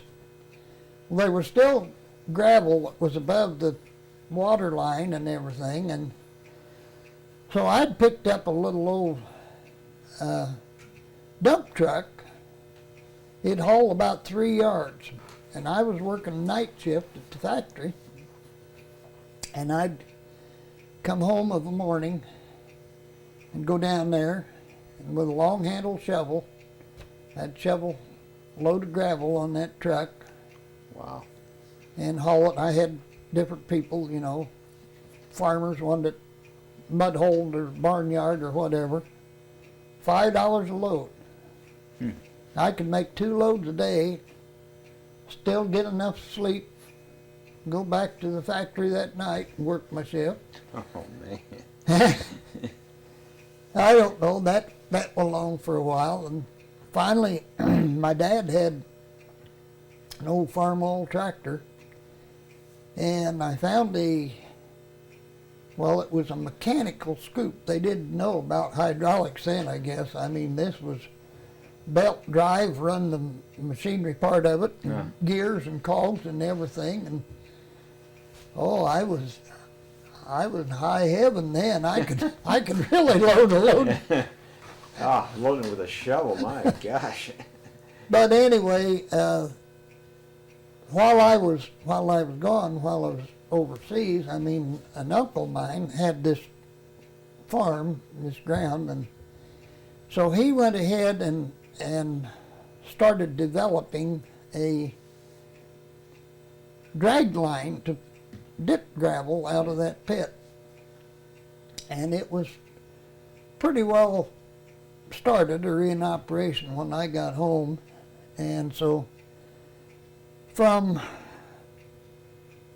early 46, I ran that pit, that slack line, and, you know, dipping gravel and hauling, and it was pretty clean gravel. We didn't have facilities, you know, to wash it and do the things that they do now with stuff like that, or separated. I mean, we just put it over a bar screen that took all the heavy rocks out of it. And anyway, we were about to run out of land there and everything, and it came along in 1950. The fellow that was elected sheriff had been a prisoner of war in Germany. He had the backing of the Legion and all the veterans and everything. Right. But they all was demanding that if he got elected sheriff, that he would also have a veteran as his deputy. So anyway, as things evolved, well, in fact, I think it was Cliff McCory maybe came to me first. I wanted to know if I'd be interested. He was a state trooper. Anyway, I wound up being chief deputy when Roland Gilkey, the sheriff, was taking office 1st of January 1951. And it was just the two of us. Hamilton County. Yeah, for Hamilton County, It's 409 square miles. You furnished your own car. Oh, really? You got $1 a day for upkeep and gas and whatever. Good night. At that time, they didn't have, sheriffs didn't have uniforms, but through the, well, we called it Air Force, the pinks, you know, the pink pants that officers use in the Air Force. Right. We collected enough of them, and I think we had dark green shirts, formed our own patch, and we had our own uniforms. The first time that, this was before the Sheriff's Association went into uniforms as a routine thing for all sheriffs, and their marked cars and so forth.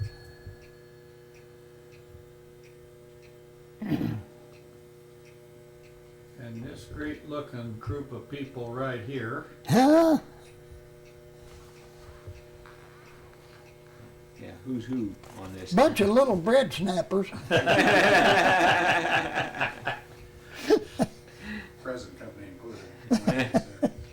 That's obviously Dad, and that's the do-it-yourself uniform he has on. The most conspicuous part is the patch on the left shoulder. Let's see if I can get in close enough to catch the uniform. It's a white triangle shaped patch like you would have never seen anyplace else because they created it themselves. We created our own patch and made up our own uniform, and the gray or pink ties was like I had in the Air Force, and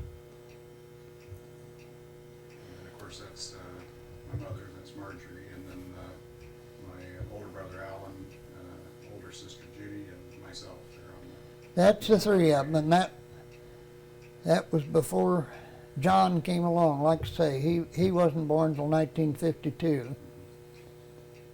And these two down here, somebody's washing a car or getting somebody wet. Maybe I didn't see that just so. Now this is a family here, right? Yes. Is that after Marjorie contracted polio? Yes, that's after she was in a wheelchair. And my brother John is present there. How'd you boys handle that? Well, I mean, my memory is we woke up one morning and my grandmother was there. I mean, in our house, and of course Mom and Dad weren't there. My mom had suddenly gotten very, very sick one evening, and he had taken her to the hospital. It was in the night. Yeah, and she was diagnosed with polio and very nearly died. I mean, as it did in those days. I mean, She was in an iron lung for Oh, gee. a long time and Oh, man. Man, that had to be barely hard. pulled out of that, and like I say, it left her in the wheelchair then. And but Now, what's the significance of this picture with the county line dock? That is just a picture of him in, that's after there were official state uniforms. I think we'd had a drowning, Yeah. and Okay. Some guys have been out and set the boat on fire and themselves on fire, and one of them drowned, and that's Okay. an investigation occurring, and that Okay.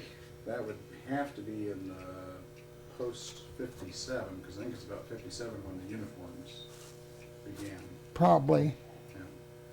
Well, that's, I served as chief deputy from 1951 through 1958, the 8 years that Gilkey was sheriff, and then I ran and was elected and took office in January of 59 and ran until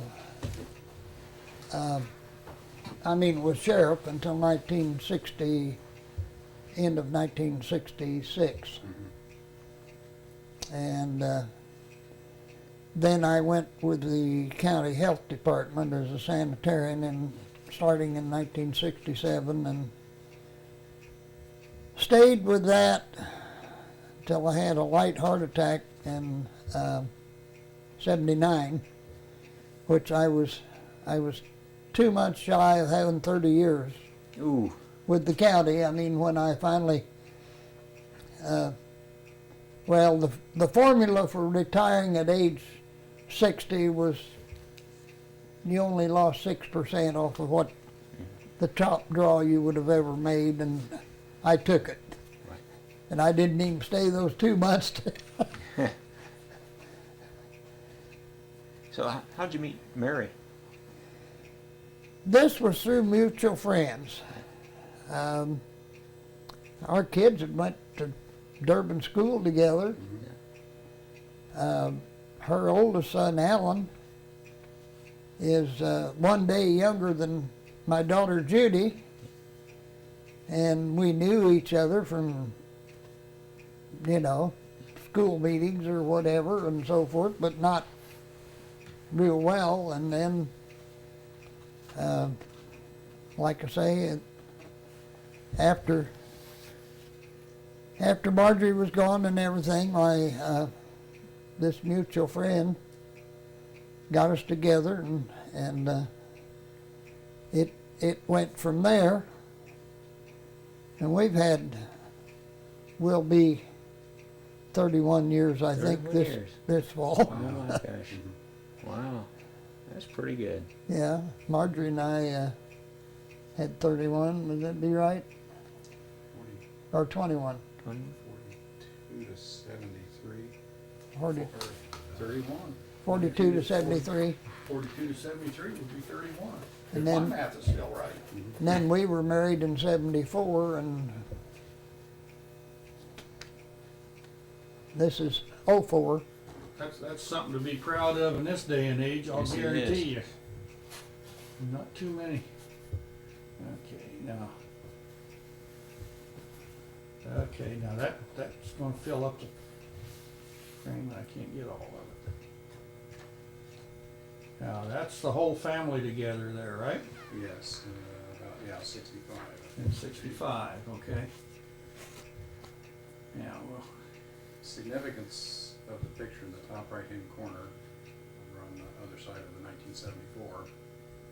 That's my youngest brother, John, and Top right-hand corner.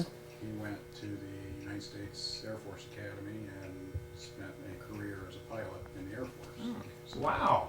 So he and Dad So you get two pilots in the family. That's right. He still, he spent 22 years flying, and believe it or not, they cannot count the Air Force. They can count it for longevity, but not for retirement, if I'm understanding right. Yeah. Oh, the academy time, yeah. Yeah, so he had 4 years in the academy, 22 years flying. He is now a captain with Miami Air, which is charter outfit flying out of Miami, Florida. Oh, okay. And this is, That's Dad, about 1975 or 76. okay. Pre-heart attack. He has a cigarette in his hand. That was when the day I had that heart attack was the last cigarette I ever smoked too. And then these two here are about 1980. Yes, and those are, picture on the left is Dad, his mother, me, and my daughter, Julia. And the picture on the right is Dad's mother, Dad, my younger brother John's wife, their daughter, Erin, and Mary standing behind Dad's mother there. Okay. And those two girls are 2 months apart in age. Julie graduates from law school Sunday, and Erin gets married next Saturday. Wow. You picking that up okay? Yeah, doesn't it? And then through Mary, we, good friends of hers, got to going to Florida, Ruskin, Florida, which is about halfway between Tampa and Bradenton. Whoop, whoop, whoop. You lost me. You lost me. There. No, this is 1983. And it's Grandpa Mark kissing Julie. our That's daughter. Steve's daughter, Okay. Julie. And so And then, we, of course, you had to throw in the fishing bit, right? well, as I told you, I love fishing. Yeah. It's even, we didn't go into the detail back here, but even in the senior scrapbook, there's fishing pictures. There's no period in his life in which there isn't fishing. So, Well, that sounds like somebody else I know. In fact, Bill was there the day before yesterday, and we went up to, there you go. up to the road and caught some little bluegills. But I'm going to have to tell you about a T-shirt I saw a little later. It's something else. Did you figure out a way to drop a line from your C-47 and fish No. while you're going over the No. channel? no, I never did figure that out. But you were working on it, weren't you? Oh yeah, I'm thinking about it. No,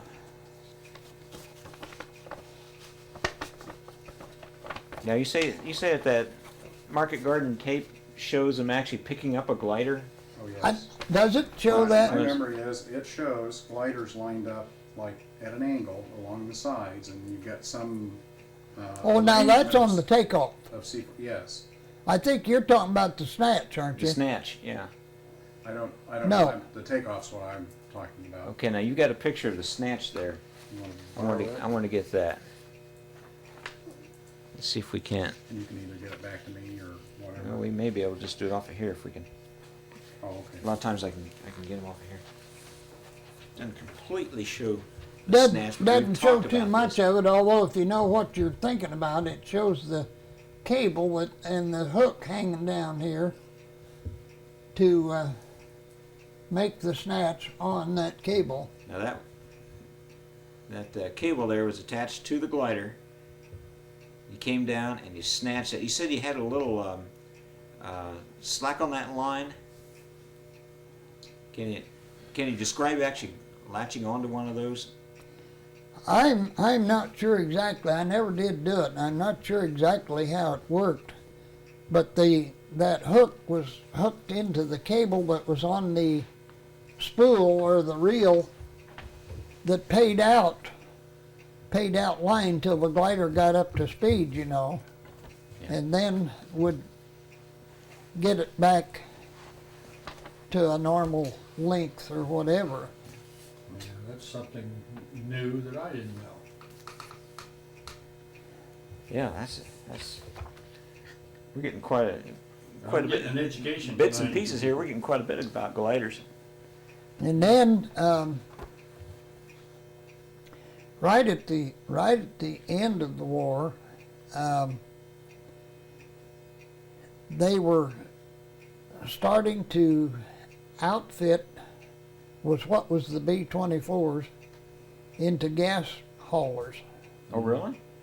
I didn't know that. And I was tickled to death that didn't come about, that I had to transition into them, because that would have been nothing but a flying Yeah, fire flying bomb. truck. Yeah, it sure would have been. Wow. Where we at? We're Uh, home. I think pretty much got that. I wanted to get Steve on here. And, Yeah, let's put a face with the voice that we've been hearing. all right. Yeah. Why don't you go ahead and put it on pause here? I'd like for you to Okay. just get over here and let's get in. We'll get a couple more pictures here. Okay, we've got 2 more pictures. Now, the top one there, you say there's a P-38 that just He sort of just- came up alongside you? He just flew alongside. We were on one of our missions, and he happened to be in the area and saw us and come up. And actually, I think he had to slow down to fly along with us. Well, I bet he did. He did. And tapped He went below. wings, you said? Well, I don't know that he actually tapped wings, but he just flew right up alongside of us. Now, that's B-24 that's been outfitted as a gas hauler. Right. And I think your note on the back of it says its designation was C-109. I think that's right. Wow. Okay. We'll come back out here. Yeah.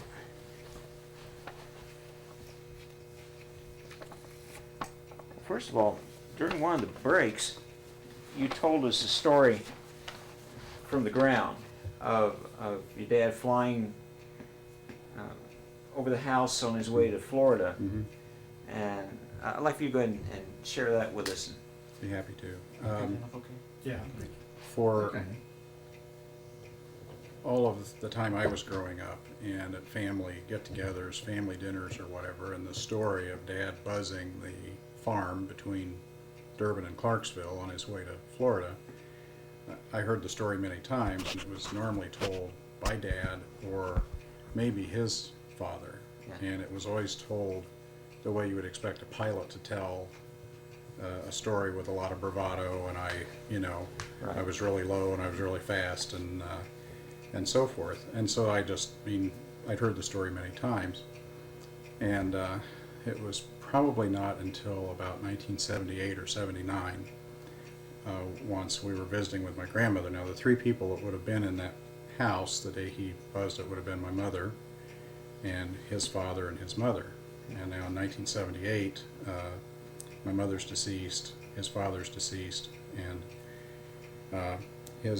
we're visiting with his mother, just my wife and I. And somehow that event came up. And for the first time in my life, I heard it from her perspective. And I realized how different it was in her view, because she had been dreading the day that he actually left for overseas. And of course, with orders always being classified, and people couldn't talk about when they were leaving or how or why or when, they knew he was apt to leave sometime soon, but not when. And then when he came over the house that day and buzzed and so forth, she realized that was it. He was leaving, and they weren't going to be able to travel to Fort Wayne or somewhere else and see him. They had been able to come to Fort Wayne nights Right. for the few days that we were there, up to a certain point, and they told them not to come back. There wouldn't be any need to come back, which they knew that it was getting close to our leaving, and that's And instead of it being a story told with a lot of bravado, it was a very somber story, and you realized how emotional an event that had been for her, his mother, and to know that he was leaving, and obviously no one knew what the future held. And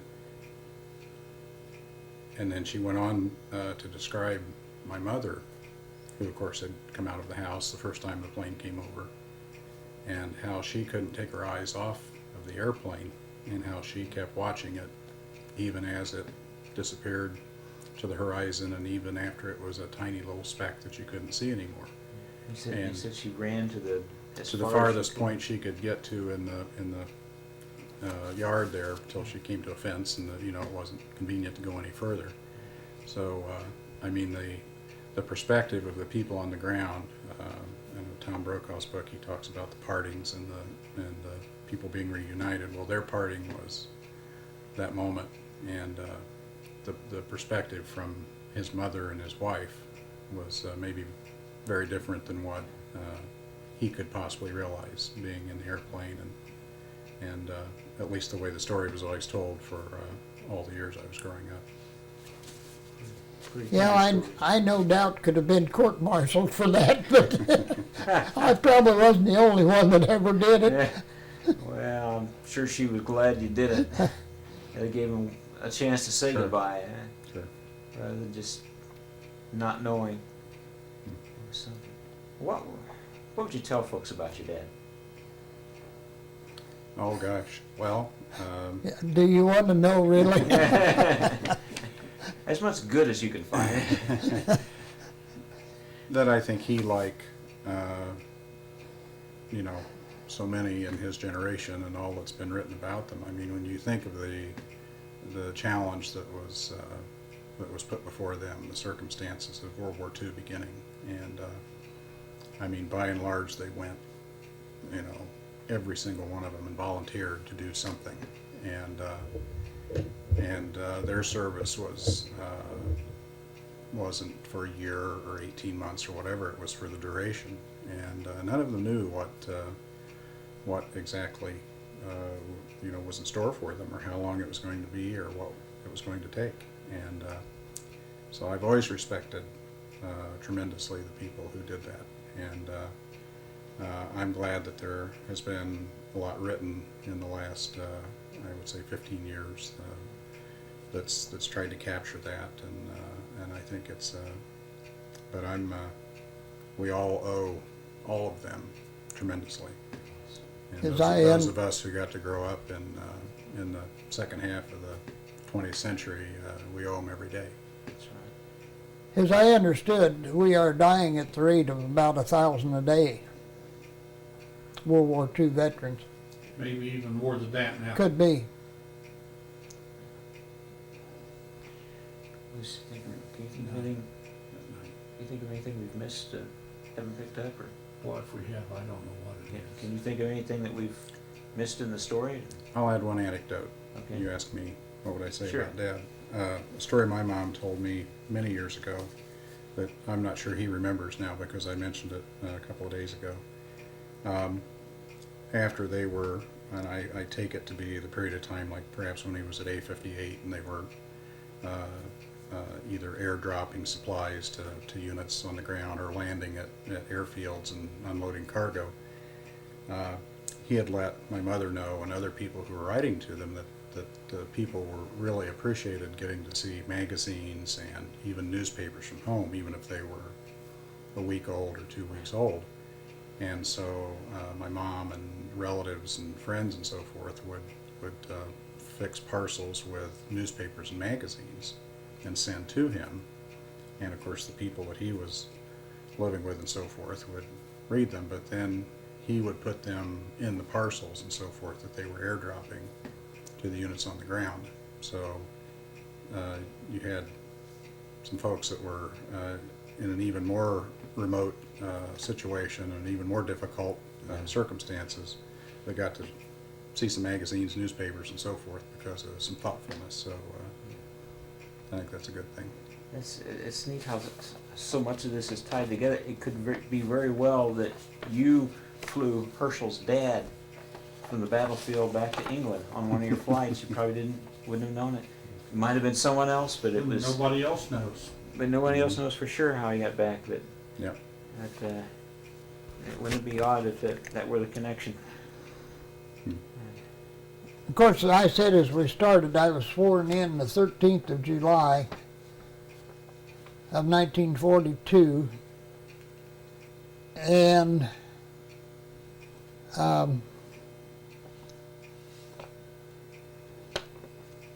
was trying to get the date of my, it's on here somewhere, date of relief from active duty, 7th of December 1945. Huh. But I had leave time and so forth built up. Right. It ran up into, I don't know, the first 10 days or something of January of 46 was actually, you know, I was out. 4 years exactly. The war was over. One thing that Herschel's dad brought up, that when they took him across the channel, he says the air was very rough, and he almost got sick on the plane because it was shaking so bad. Was the air over the channel pretty turbulent as a rule, or? Was You know, I don't remember that specifically. Of course, you know, like I said, we practiced and practiced and practiced, and finally then this is the real thing. And you're apprehensive, you don't know what's going to happen, and they expected to lose maybe half of us, you know. And we weren't hit that hard at any time. I mean, to lose that many. Was it in Sicily where they lost so many in the troop carrier earlier in the... You mean... they were coming out of North Africa, and they lost a lot of paratrooper planes and so forth. I wasn't aware of that one. That may have been, but that's a story we haven't come across yet. I think I'm right on that. Anyway, whatever it was, they were kind of basing it on those facts, Okay. and they thought D-Day invasion that, you know, we would really take a licking, and that's why they were trying to cram extras of us over there ready. Well, it's an incredible story you've had. Well, Your reunion at Dayton in, was it the early 90s? Or late 80s? Maybe 88? 3 of the 4 D-Day crew members were there. Oh, really? Yeah, Oh, neat. yeah. it was 88. Everyone but the sergeant who'd served in World War I, who Yeah. of course was much older and then had passed on by then. But, I've got something here. It's about to come apart. But when I was discharged, Hold it up here. See if I can- I had a 30-day leave at home, and then my orders were cut. I was headed for the Pacific War. And during that 30 days that I was home, they dropped the atomic bomb. Well, nothing would do. We had to report to Santa Ana, California. And we sat for 6 weeks without a formation to make. That's where the pipeline ended. Okay. 6 weeks we sat without a formation or anything. We were crazy for things to do to keep occupied. They hauled us to movie stars' homes, and we swam in some of their swimming pools. We went to Santa Anita racetrack. I went wherever, went through testing and so forth, and that is a commercial pilot's license, multi-engine land. Ha! I'll be darned. And That's neat. as I understand that, I think their lifetime, I don't think they ever expire. I mean, you know, to use it again, you'd have to past physicals and Oh, yeah. Yeah. the checkout and everything. There's a second page to that too, but all it is, it just tells it's multi-engine land. We're down to 2. Okay. That's all right. Yeah, let's lose it there. Well, we always give our veterans a chance to say a few words for posterity. You got any personal words of wisdom or philosophy you'd like to share with folks? Well, I just hope we never have another World War II or World War III that takes the lives and the people that we had back then. You know, it's a tough situation. It's hard to imagine all the people who died in that war, and all the people who had somebody in their family. In every street they had a banner in a window. That's right. That was really something. Well, I thank you fellas for your time and effort, and I hope I haven't bored you. not a bit.